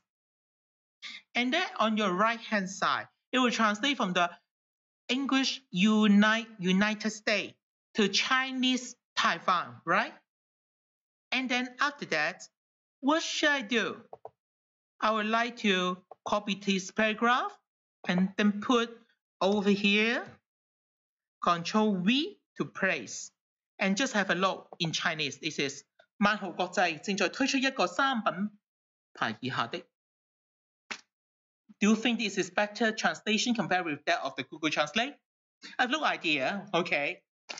But for my opinion, I find that Microsoft Translator is better than that of Google at this moment. At least at this moment. This is very important.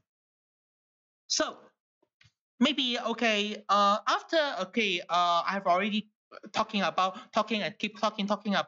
okay, so many productivity tools.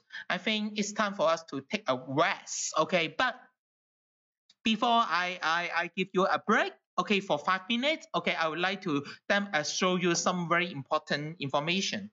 That is about the robot of Google.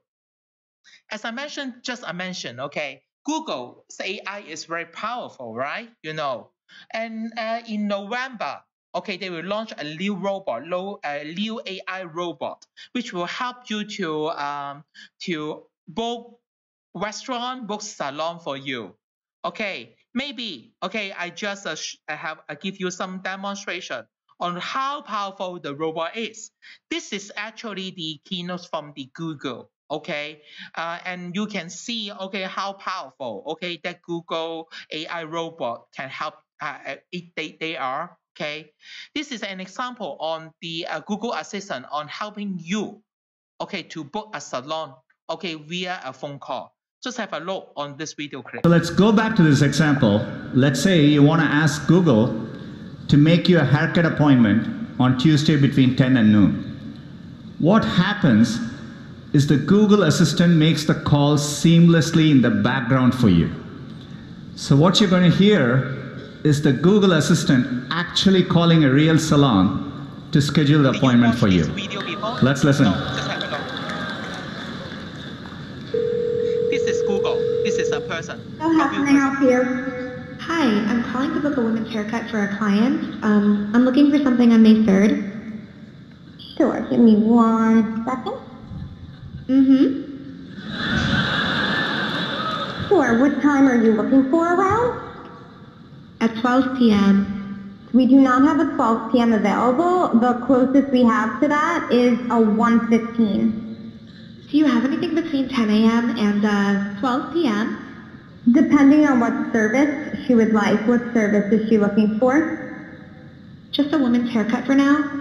Okay, we have a 10 o'clock. 10 a.m. is fine. Okay, what's her first name? The first name is Lisa. Okay, perfect. So I will see Lisa at 10 o'clock on May 3rd. Okay, great. Thanks. Great. Have a great day. Bye. See, this is the AI robot. The dialogue just like two humans, just have a normal dialogue, okay, with each other. That means in the future, the AI robot will help us a lot. That means that whenever you have a schedule, okay, just enter your schedule, okay, your plan on your mobile phone, and then the AI robot will help you to do the rest of things, okay, for you. For example, like David, I would like to have a lesson, okay, to deliver a lesson for all of you. Okay, I may just simply schedule my lesson over here, and then I would like to use which room, and then the AI robot will help me to call to the reception to help me to book the room for me. See, so powerful. But this example is not that powerful. If compared with this one, you may find the robot is amazing. Just have a look. This example, even more crazy. Take a listen. Book a restaurant. See how may I hear you? Hi, I'd like to reserve a table for Wednesday the 7th. For 7 people? It's for 4 people. 4 people? When? Next Wednesday at 6 p.m. Oh, actually we leave here for after 5 people. For 4 people you can come. How long is the wait usually to be seated? For when, tomorrow or weekday or? For next Wednesday, the 7th. Oh no, it's not too busy. You can come for 4 people, okay? Oh, I gotcha. Thanks. Yep. Bye bye. See, the robot can handle those nonsense and stupid question, and the robot know how to respond to those stupid questions as well, in order to get important information for you. See how crazy it is. So that's why so many people and so many companies try to develop AI. That's the reason. But if you say, okay, when will we have a chance to try this robot? This November.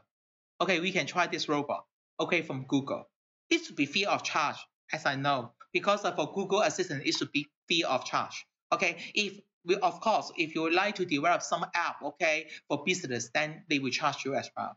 Okay, maybe now, okay, we take a 5 minutes break. Okay, OK 啊啲嘢？OK 啊，係咪好神啊啲嘢好似？係咪啊？好勁嘅，其實而家有 OneNote 之後咧，但係佢最緊要係 verbal 咁控制啲嘢咧，係黐線嘅。加埋用 robot 兩樣嘢用晒嘅時候咧，基本上你真係會減輕好多好多唔同嘅問題嘅。係啊，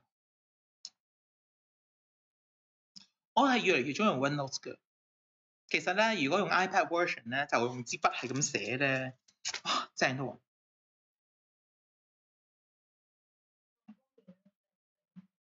係啊，好方便㗎，呢個真係好方便呢個。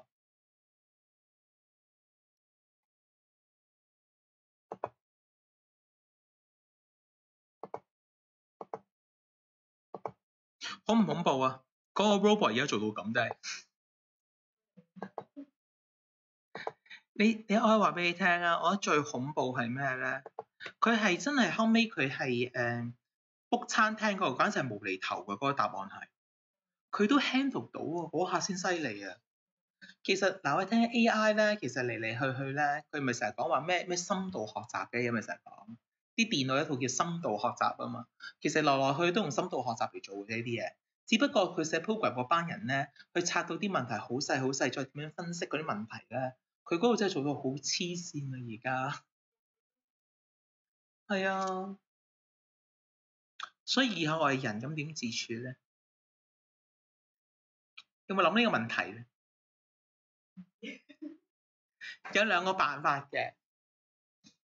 係喎，但唔係而家又 break 緊啦，我就講翻少少俾你聽啊。嗰次咧，阿馮生咪請咗一位 AI 專家嚟講 AI 俾我哋啲 senior 聽嘅。有冇聽講過？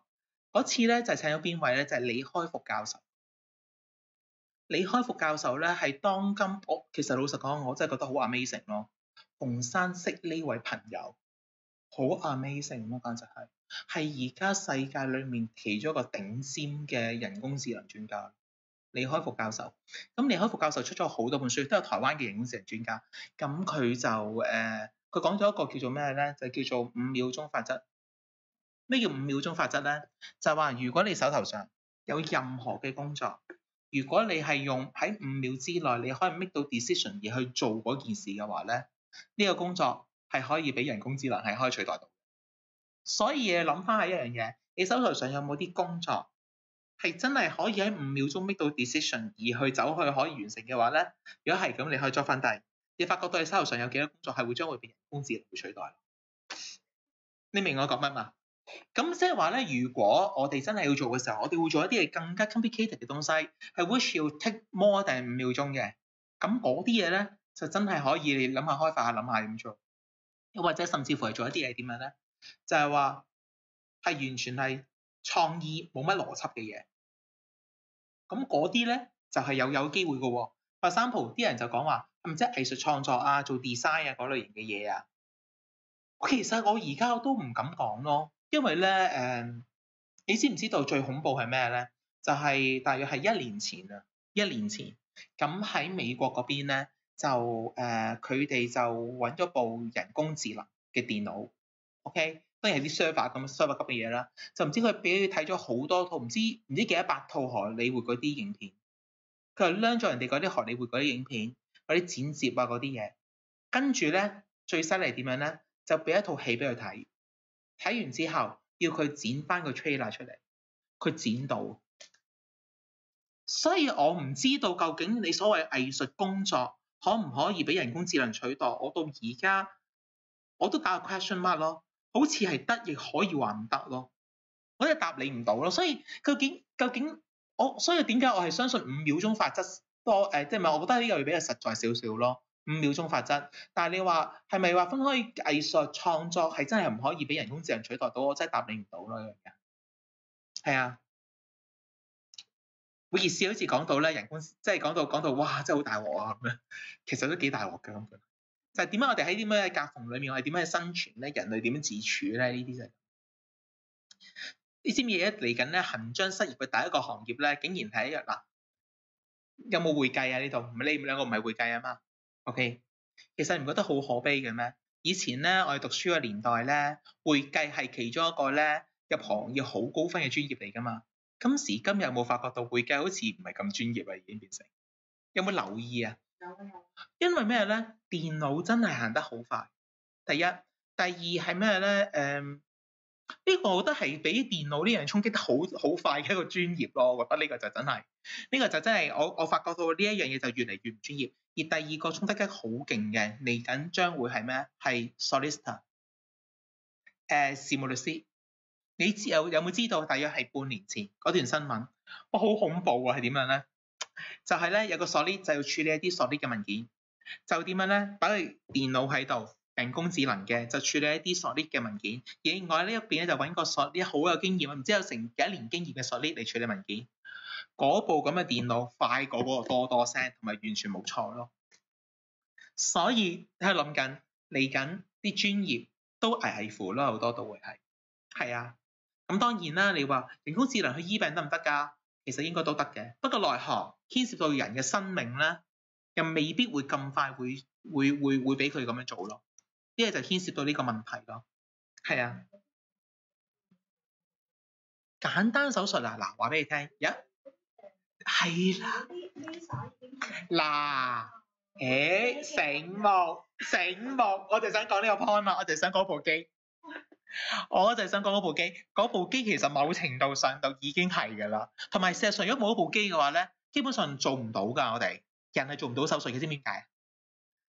有一樣問題咩咧？原來咧，當我哋催眠，唔係，即係點啊？麻醉咗嘅時候咧，其實我哋會去到深層睡眠㗎嘛。深層睡眠我哋隻眼會喐㗎嘛，會震㗎嘛。咁你有人喐喺度震嘅時候，佢點樣可以同你隻眼做手術咧？原來咧，佢嗰部機器就可以點樣咧？當你隻眼震嘅時候咧，佢把刀咧就識得咁跟住你震，而落刀嗰陣時候咧，就啱啱好就可以解翻個圓形，係唔會有狗牙出咯，就要靠呢樣嘢咯。唔係，但係如果冇呢個工具根本做唔到啊！根本你用人手係做唔到嘅，呢樣嘢係啊，咁所以 that's why 你話睇下啲咩嘢咯。眼呢啲盲咗唔會係牽涉到病，唔係即係牽涉到係咯 life or death 呢個問題啊嘛，係咪先？就係咁樣咯。唉，總之道。如果我想咧攞翻你啲教材咧，係，我會打啲咩 keyword？其實咧，我 YouTube 上面咧，你又知我擺晒 YouTube 喺度啊。其實我會陸續擺翻上去我哋個 Workday 裏邊嘅。咁其實咧，我裏面啲教材咧，我係擺咗喺邊度嘅咧？我擺咗喺呢個位置，我擺咗喺呢個 channel。喂啊，你可以呢一度，我嗰個叫 Digital Proficiency Workshop。你 search 翻呢個 keywords 啊，你 subscribe 翻就得㗎啦。Up to 呢個 moment 咧，得207個同事 subscribe 咗我啫。但我話俾你聽，有207個同事咧 subscribe 咗咧，我都原來咧 Google 已經不停咁同我講話，你需唔需要咧去加入咗我哋嗰啲收費服務同埋賣廣告服務，等我可以 promote 你個 channel 多啲，跟住到時一時有錢齊揾啦，咁樣啦已經。你明我講乜嘛？我真係有啲心動咧，我想有錢齊揾㗎嚇。其實而家我擺咗好多片上去嘅，我可以拍得住 YouTuber 㗎，我話你聽片嘅數目啊。但因為我冇 YouTube 幫我做宣傳咧，咁就係差啲嘅，真係老實講。同埋我仲未將嗰啲片咧剪短，因為我啲全部都係成個鐘頭嘅片咧，係唔受歡迎㗎，係2-3分鐘嘅片先受歡迎㗎。我有時間剪翻佢嘅話就唔同講法。同埋而家咧，我啲係幾百 GB 嗰啲咧，全部係3-4分鐘嗰啲片嚟。咁你知發生咩事啦？即係而家啲即食文化係好嚴重。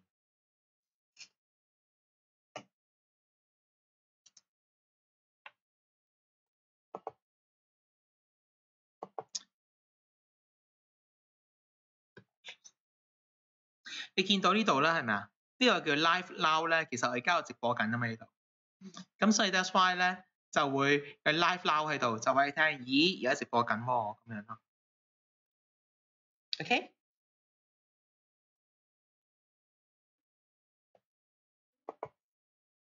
嗯哼，係有好多嘢睇㗎喺裏邊，好多嘢睇㗎。我會 keep posting 嘅呢啲嘢會。笨啦。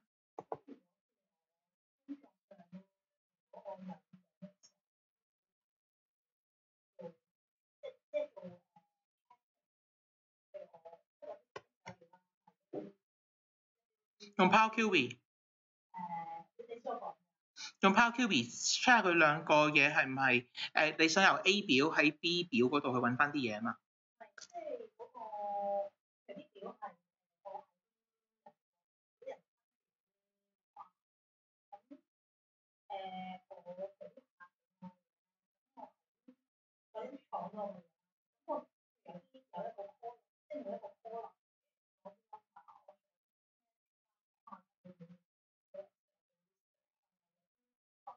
？PuP 咯。要上堂㗎。我呢度有，我有 PuP， 有廣東話版本，個零鐘頭嘅，你睇咗佢，你就知我想講乜㗎啦。係咪可以就咁 search？ 唔可以啊，你叫 PuP 啊，你睇 video 嗰度啊，大把。係啊 ，PuP， 但係 PuP 真係好有用㗎，嗰嚿嘢真係勁到無倫啊！嗰嚿嘢係啊，我覺得其實去成個 basically I think PuP is the most valuable new features in 2016 Excel. Okay, because it will save you a lot of time. Because in the old day, you need to making use of a VLOOKUP to search for a different field. For example, if you are using a keywords, okay, to search a certain table, and then it would like to get maybe four returns from 4 different columns, then you need to apply the VLOOKUP function for 4 times. However, after you use the PuP, okay, no Excel formula need to type, and also you may just simply drag and drop, and then set the filter, and then after that it will automatically generate a complete and to merge 2 tables together for you automatically. Yeah. So that's why I always say, okay, Microsoft Excel, okay, if you are still using the Excel formula to do the data massage, it is a little bit outdated. So that's why I'm right now I will open quite a lot sessions related to the PuP features and also the PuP as well. PuP. QUERY, PuP. Okay, maybe let's start now. Okay, come back now. Okay, so I have already mentioned quite a lot of stuff, okay, related to the OneNote. Of course, okay, the reason why I would like to use OneNote is like that, because the beauty for OneNote is like that, okay, because we can consolidate different type of information and then consolidate them in a single access point. And OneNote will become your single access point to access all the important information you need to use daily. Even though you are out of office or in the office. In the office, you may be making use of the desktop version. Out of office, you may use the iPad version or iPhone version to access all the information. And also OneNote, another very powerful things that OneNote have is a very powerful search engine as well. However, OneNote also have a very bad thing. That is, if you would like to have a plan in OneNote, okay, there will be no notification for you to keep reminding you, okay, when you should do this and when you should do that. This is the drawback of OneNote. So how to deal with this kind of issue in OneNote? Okay, let me tell you how to do it. Okay, let's say, okay, we go back to the testing session in OneNote. Okay, we just create, and over here, again, I would like to add one more page over here. For example, for this page, I would like to name it as planning. And now I would like to plan myself. Okay, for example, in the morning, okay, I would like to do some tasks. They are task 1, task 2, task 3, and task 4, something like that. If I say, well, David, I already do, okay, plan myself, okay, I have task 1, 2, 3, 4, okay, this task need to complete today. So what should I do? How to make this task, okay, can have a notification for me to give me some notification on my mobile to let me know I need to complete them by today or maybe by this week. What should I do? Just have a look over here. First of all, for this task, okay, we can do something like that. First of all, we can turn them into a point form, just like over here. From Home tab, we can change them to bullet point form, or maybe change it to numbering point form. This is point number 1. Or even if you say, I would like to change them to tab, to add a chat box over here. That means whenever you complete each task, you may click by yourself, okay, to mark it down. Okay, I have to complete this task and this task. However, all these things are for you is some visual effect, and also which are let you to do all the stuff manually. However, if you would like to have a notification, then you need to work with the Outlook as well. So how to make this task, okay, and enable the notification in Outlook to help to notify you. Okay, just follow my instruction right here. Okay, first of all, if I move my caret over here, and then it will show me the caret on the left hand side like a triangle over here. If I point my mouse to the triangle and right click, see what happened. Can you see over here? We've got something called the here. Can you see over here? We've got something called the Outlook task. And over here, we've got, okay, if you would like to complete the task 1 today, then you may click a flag today over here. If you say, well, I would like to add a flag for task 2, and I would like to complete by this week, and this one is by this week. If you say, well, I would like to complete this task, okay, in a customized day, you'll see over here, we've got something called a custom. What does it mean?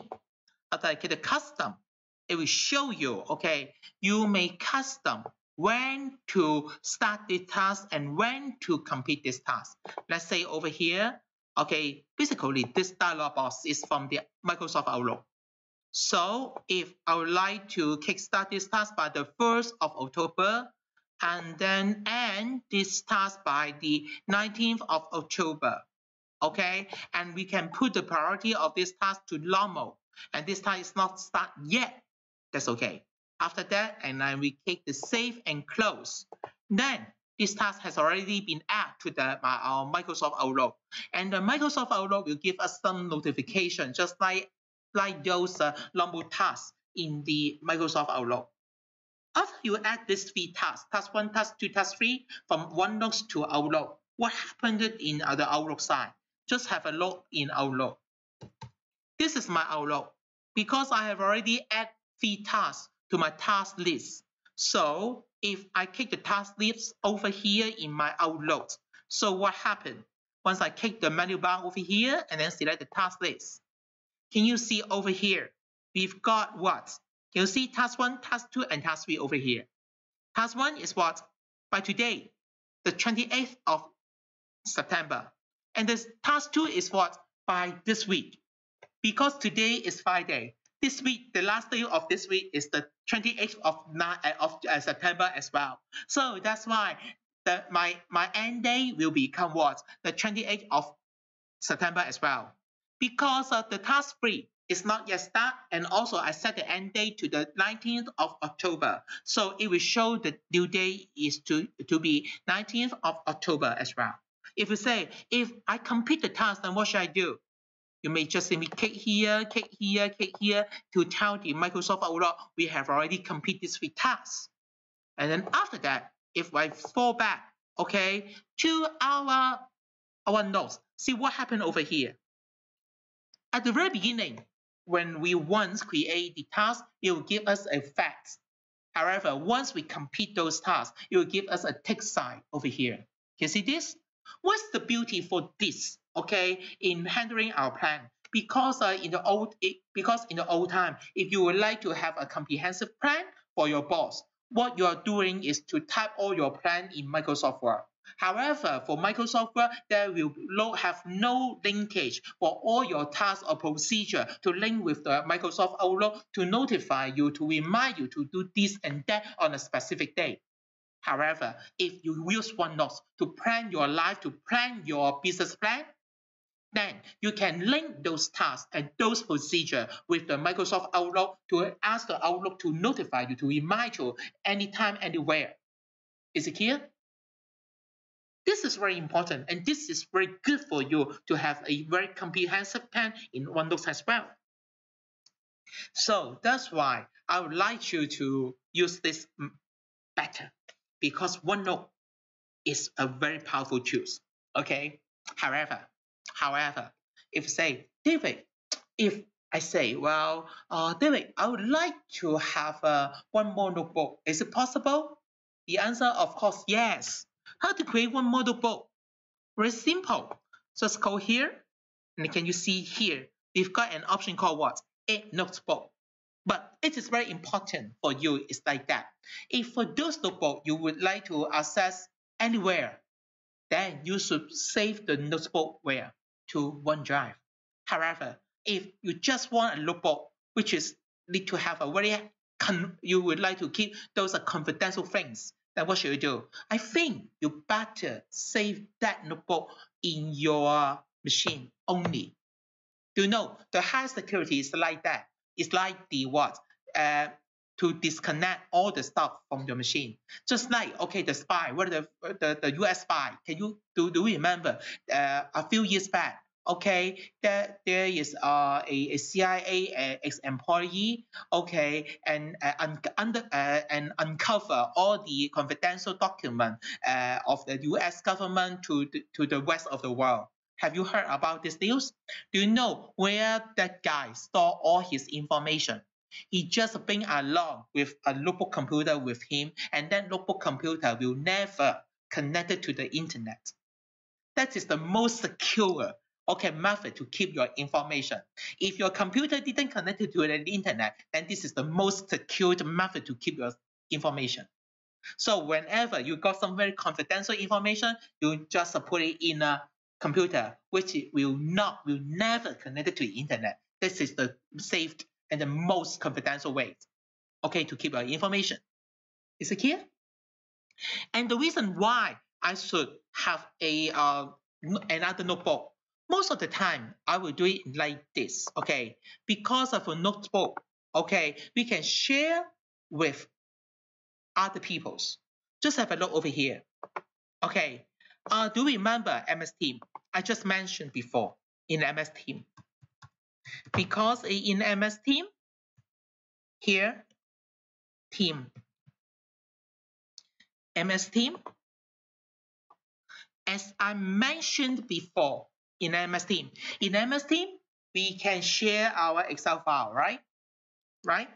If I close it now, and then if I say, well, in our PuP series Modern Workplace O365, okay, in this general channel, if I would like to have a notebook to share among the people in this team, then what should I do?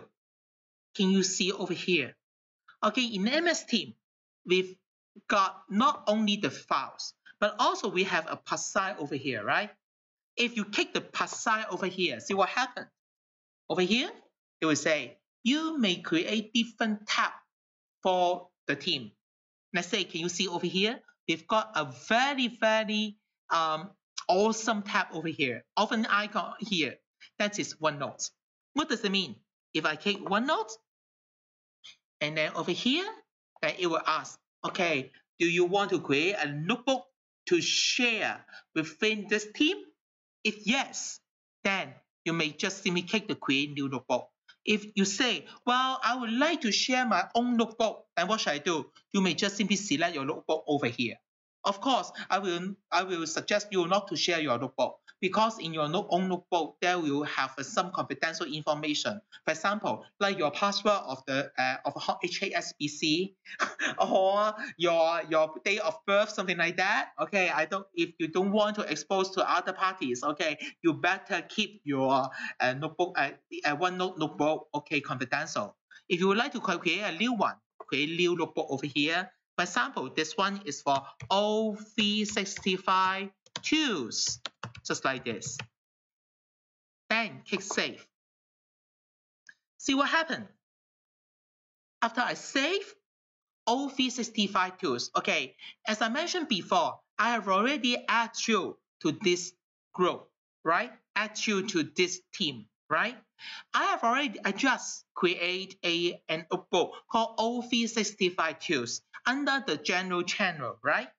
So if you open your MS Team and then you go to the general channel under the Modern Workplace team, then you can see one more tab has already been added, like what you can see over here. Because this is a new notebook, so that's why you can see nothing inside the notebook. If you say, I would like to add some session for people in this group to take notes, then what should you do? You may go to home, not home.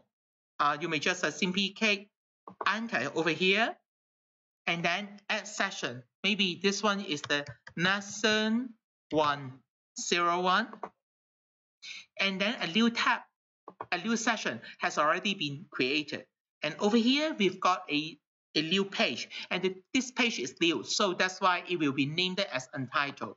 If I say over here, this is the testing share notes page. Then if I type over here, then you can see, okay, you can find in this tab O365 tools, you can see a section called lesson 1, and you can also see another page called the testing share notes page as well. What's the use for OneNote inside the MS Team? Basically, if you would like to add a notebook to your division, I think most of the time this one notebook will become the agenda repository for your team meeting. That means in the future, if your EA would like to take notes, take minutes for those team meeting within your division, that your EA may consider to put all the meeting minutes inside the OneNote notebook over here.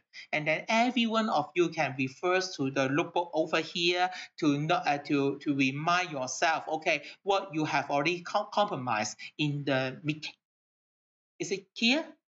So that's why if you mix it, okay, to work together with the MS Team and OneNote together, then you will have a much more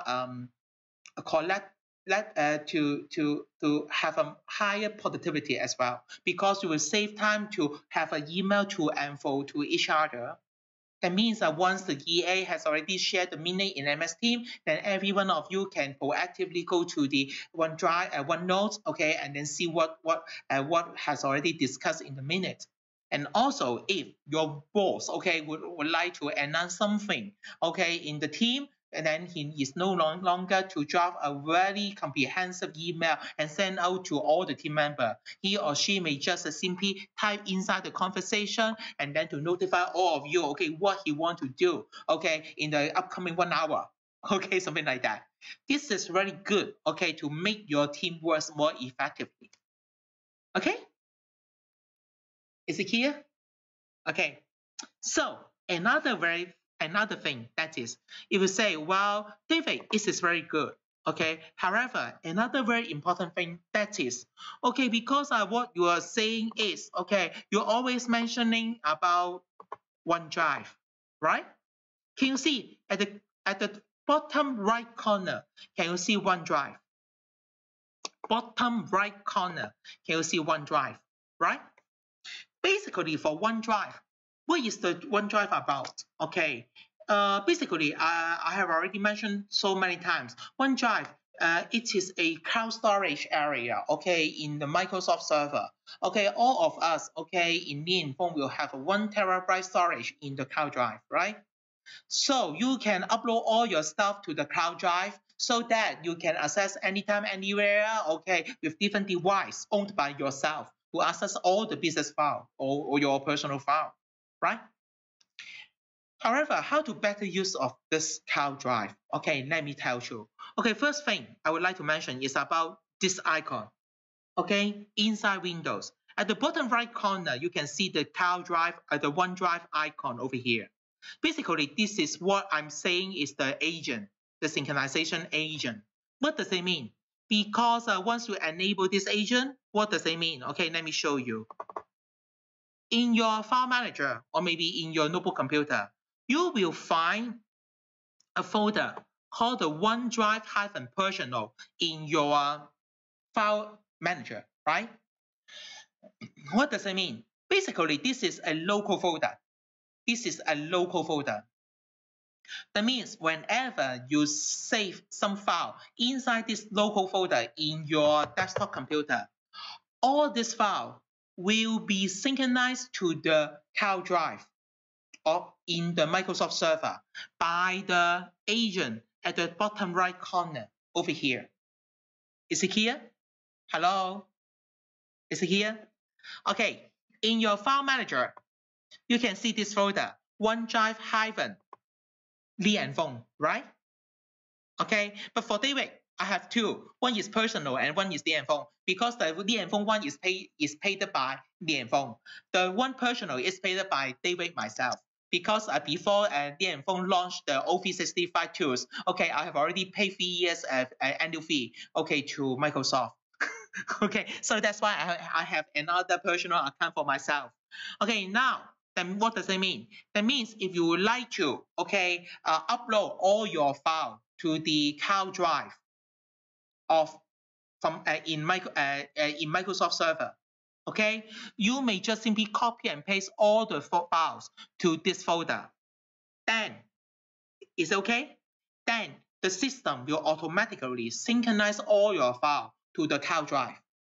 After all the files synchronized to the cloud drive, then you can access those files from the cloud anytime, anywhere with different device. Is it okay? This is the basic idea. However, what makes the synchronization happen automatically? It is what this task is handled by the agent at the bottom right corner over here. Can you see the cloud icon over here? This is basically what we call is the synchronization agent. Can you see the synchronization agent at the bottom right corner over here?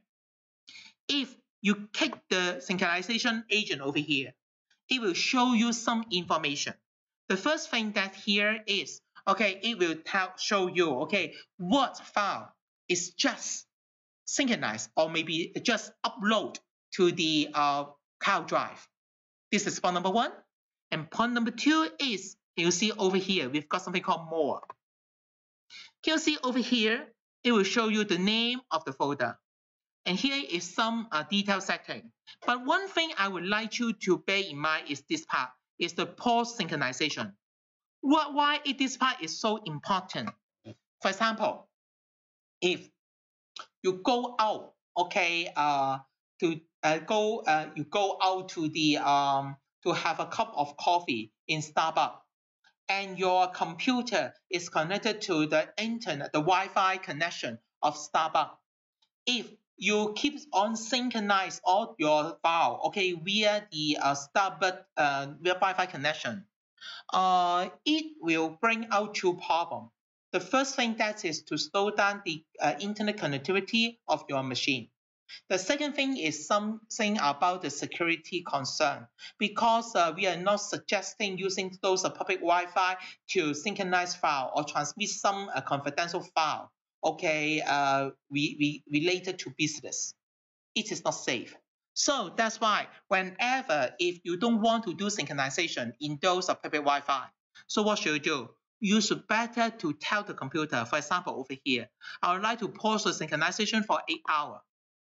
That means, what does it mean? Maybe you would like to go out to use public Wi-Fi for 8 hours. Then I just tell the synchronization agent, okay, to stop synchronization for 8 hours. After 8 hours, okay, maybe after 8 hours, then you may get start to synchronize all my stuff again, okay, with the Wi-Fi. Okay, is it clear? This is point number one. And point number two is like that. Besides the synchronization, pause synchronization, okay, if you open this folder, OneDrive Li and Feng, can you see over here? We've got different icon at the right-hand side of each folder name. Can you see over here? We've got a column called status. Can you see over here? We've got a column called status. Can you see here? Basically, what is the status mean? Okay, if you got this icon, what does it mean? That means all the stuff from this folder is kept only on the cloud drive. If you find, okay, the file is in this icon with a circle with a green tick inside, what does it mean? That means this file has already been synchronized for both your desktop machine and with the cloud drive. That means, okay, the cloud drive and the cloud drive storage, right? But this file is already have two copies. One is on the cloud drive and the other one is on the desktop machine. Is it clear? This is the meaning for this sign. However, why we will have this sign on the cloud only? How come we will have on the cloud only option? It is because, okay, for example, in the cloud drive, we will got what? 1 terabyte storage area. However, for our desktop machine, maybe your desktop machine will have only 512 gigabyte only, right? Okay, it is not enough to synchronize the cloud drive to your desktop machine. Then what should you do?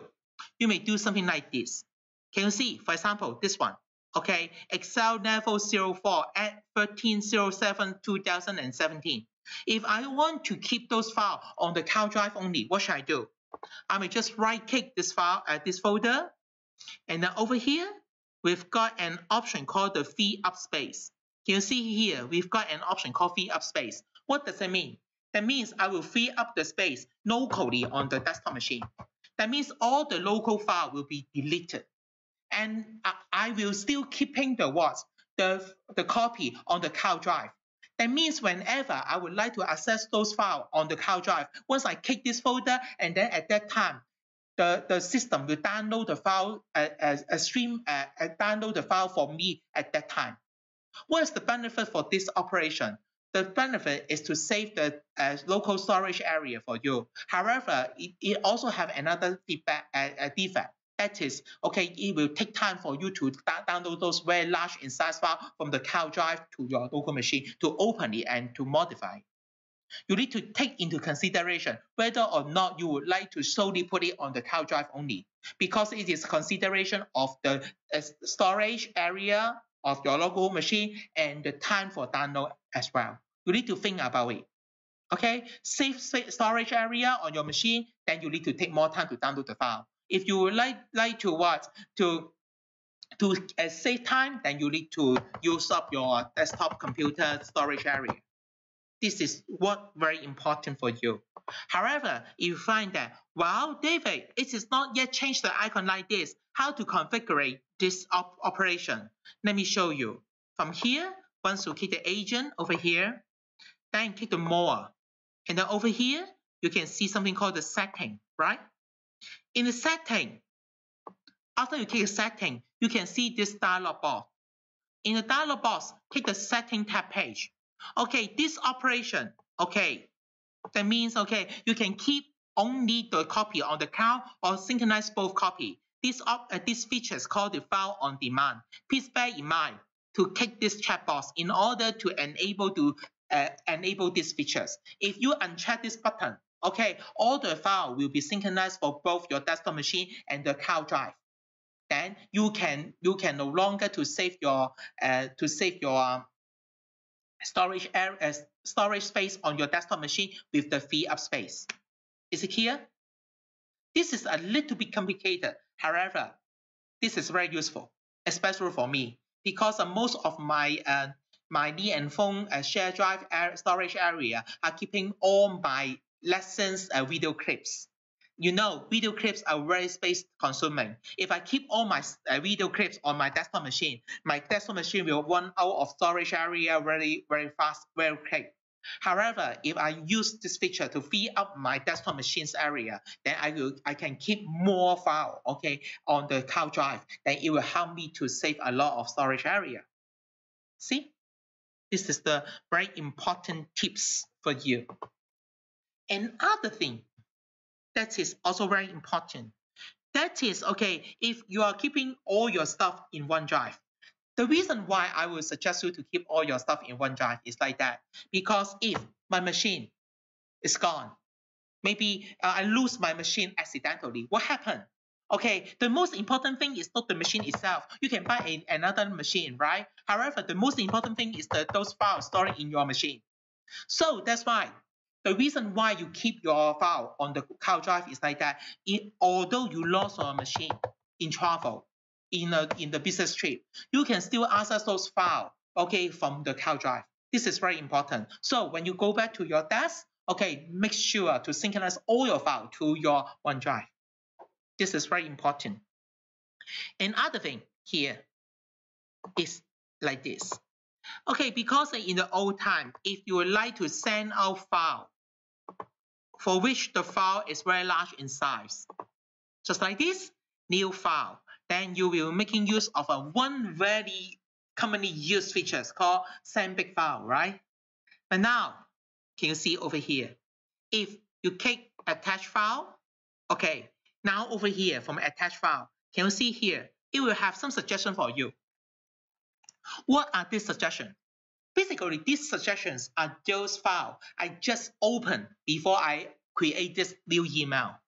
So they will ask, okay, do you want to share attach this file to your attachment?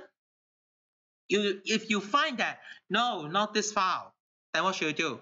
You may go to the browse this in your PC or browse web location.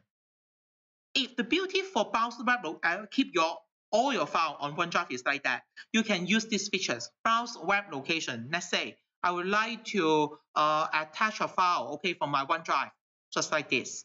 From my OneDrive, if I select, let's say, this file, so what happened? It will ask you, do you want to attach this file to the email?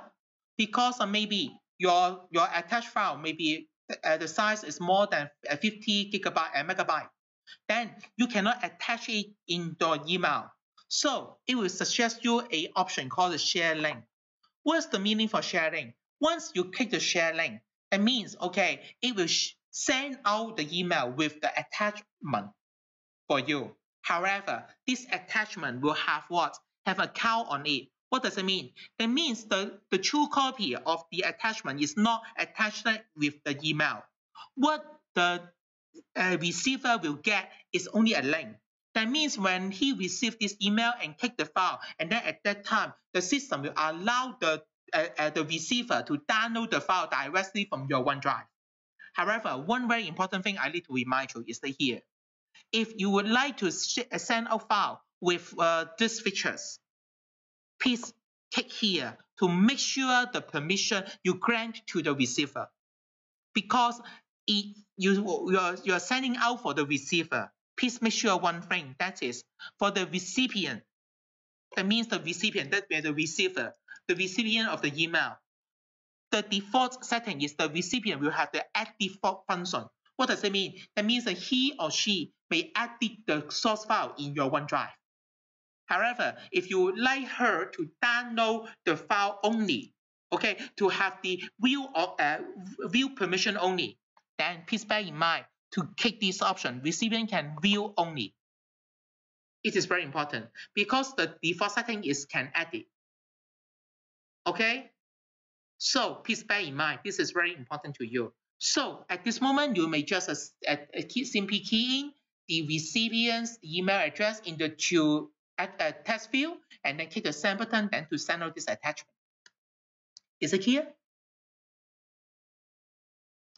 And also here, for one Outlook, also if you say, oh, I'm so tired, I don't want to type anymore. Can you see over here for message, the latest version for Outlook? Can you see over here what you got here is what?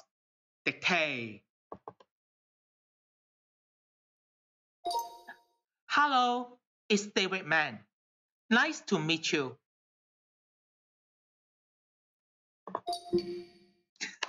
Okay, that means from now onward, okay, after the dictate features are launched to your machine, you may use your voice to do typing all the time. That is excellent, right? Keep on talking, and then to type your email. Okay, no need to type all the time. But I don't know whether you are talking, the speed of speaking is easier for you to type, or maybe typing is much more faster compared with the talk. Okay, I don't know. Okay, is it clear? Any question up to this moment? No question. Wow. No question is a good question. Is a good norm. Okay, the last thing I would like to share with you is about the Skype for Business. Basically, Okay, if you say, well, David, okay, use MS Team. Okay, you have already mentioned if you use the MS Team, you can communicate. We can communicate with our colleague with a video conference already, right? Then what is the use for Skype for Business? Do you know what is Skype for Business? Okay, over here we've got something called the Skype for Business. Sign in. No. Oh no. Hey, how come? Sign out first, okay? And then I sign in again. Yes. Skype for Business. Okay, now I open the Skype for Business. Now, can you see here? I've got, okay, a button over here. This is a stop button. What does that mean? That means at this moment, don't call David Mann. David Mann is not available to receive your call. Do you know why? Because I have already marked, okay, my schedule in my calendar. Okay, I have lesson at this moment. So that's why in my Skype for Business, it will show David Mann is not available to receive any call at this moment. Can you see this? Here, I have a stop button over here, right? If you say, David, how come I cannot see you? Well, it's very simple. Okay, find someone over here. Okay, what's the name? Winnie Zheng. Zheng FY, this one, right? Now, Winnie, okay. So, if I would like to have a video conference with you, so what should I do? Hey, just try, okay? At this moment, I just give you a video call, right? Video call, and I start my video, and then I will start my talk. I will start my conversation with you, right? It's okay?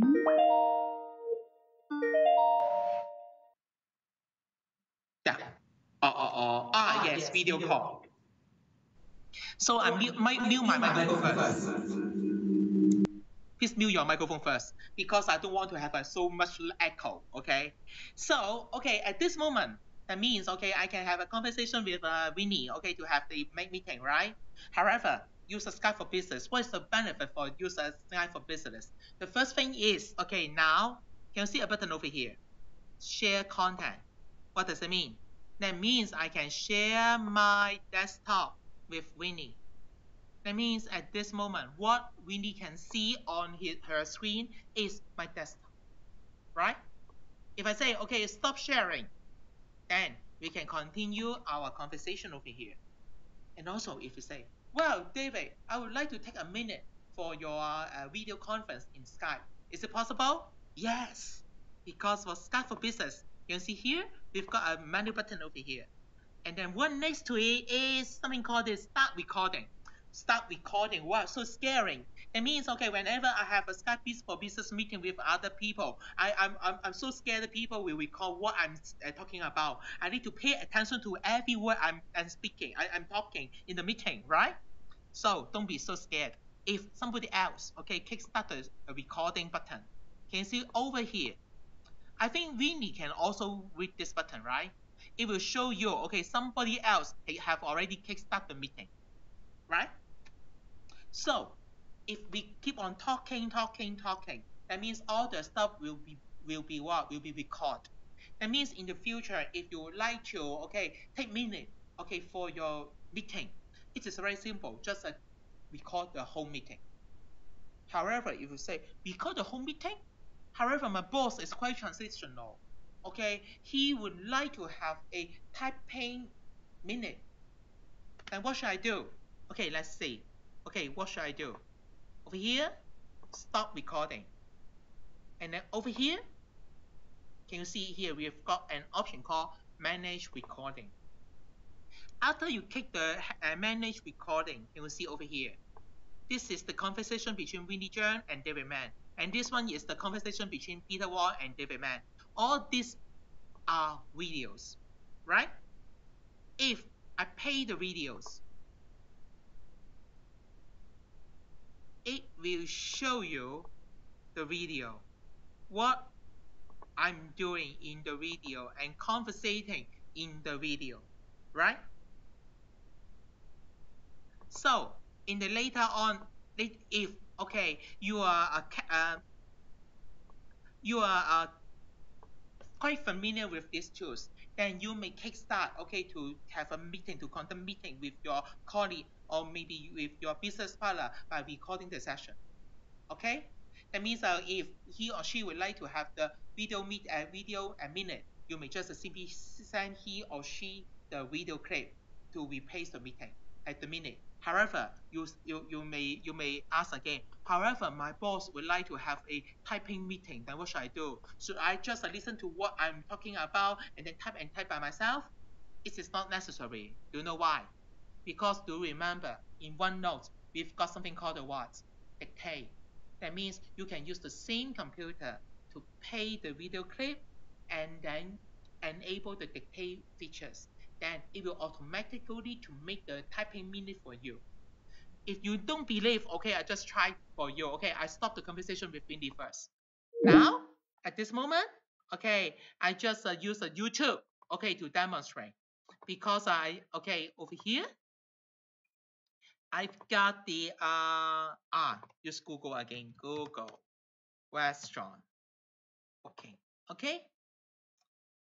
And now, If you write anything on your computer, you need to get just like this. Grammarly is like my secret weapon for writing. Is the Google Assistant?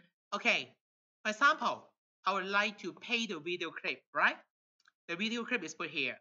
And now I will open the OneNote. And take a minute. Okay, I would like to over here, I've got the OneNote. Okay, and over here, takes minutes. 10 minutes. After that, I go to Learning Tools and then kickstart the dictate button.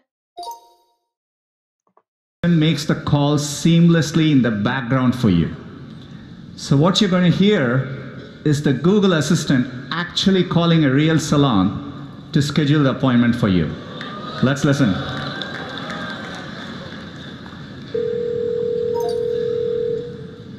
See? OneNote will take the minute for you if you play the video, okay, at the same time simultaneously with your computer. See? This is the beauty of using OneNote and Skype for Business for taking minutes. Is it clear? I think it will save a lot of time. At least no need to have a guy to take minutes alongside with you during the meeting. Okay, all of you may pay attention to what your boss are talking about. You may just simply kickstart the recorder, okay, and then record what he is talking, what he's buffering, something like that. Okay.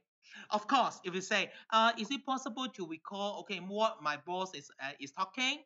Of course, in OneNote, you can use these features. Insert, and then over here, we've got recording as well. You can record what your boss talking. Just record a video clip. This is an audio clip. Hello, this is David Man. Hello, how are you? It's so nice to meet all of you here. Thank you. So I've already generated an audio clip over here. If I play back, just record a video clip. This is an audio clip. See, this is quite a useful features in OneNote. And also, if you would like to take, okay, all the presentation of your boss, you may take the record video. Use the webcam on your computer to record what the presentation of your boss. Also can work. Is it clear? Wow, I think after using these productivity tools in O365, I find your life will become easier, right? Okay, up to this moment, any questions? Any questions? If no question, it's the end of our session. Okay, you may go back to your home to enjoy your weekend and listen to your email with the immersive recorder of OneNote. Okay, see you all next time. Okay, thank you for coming. Bye bye.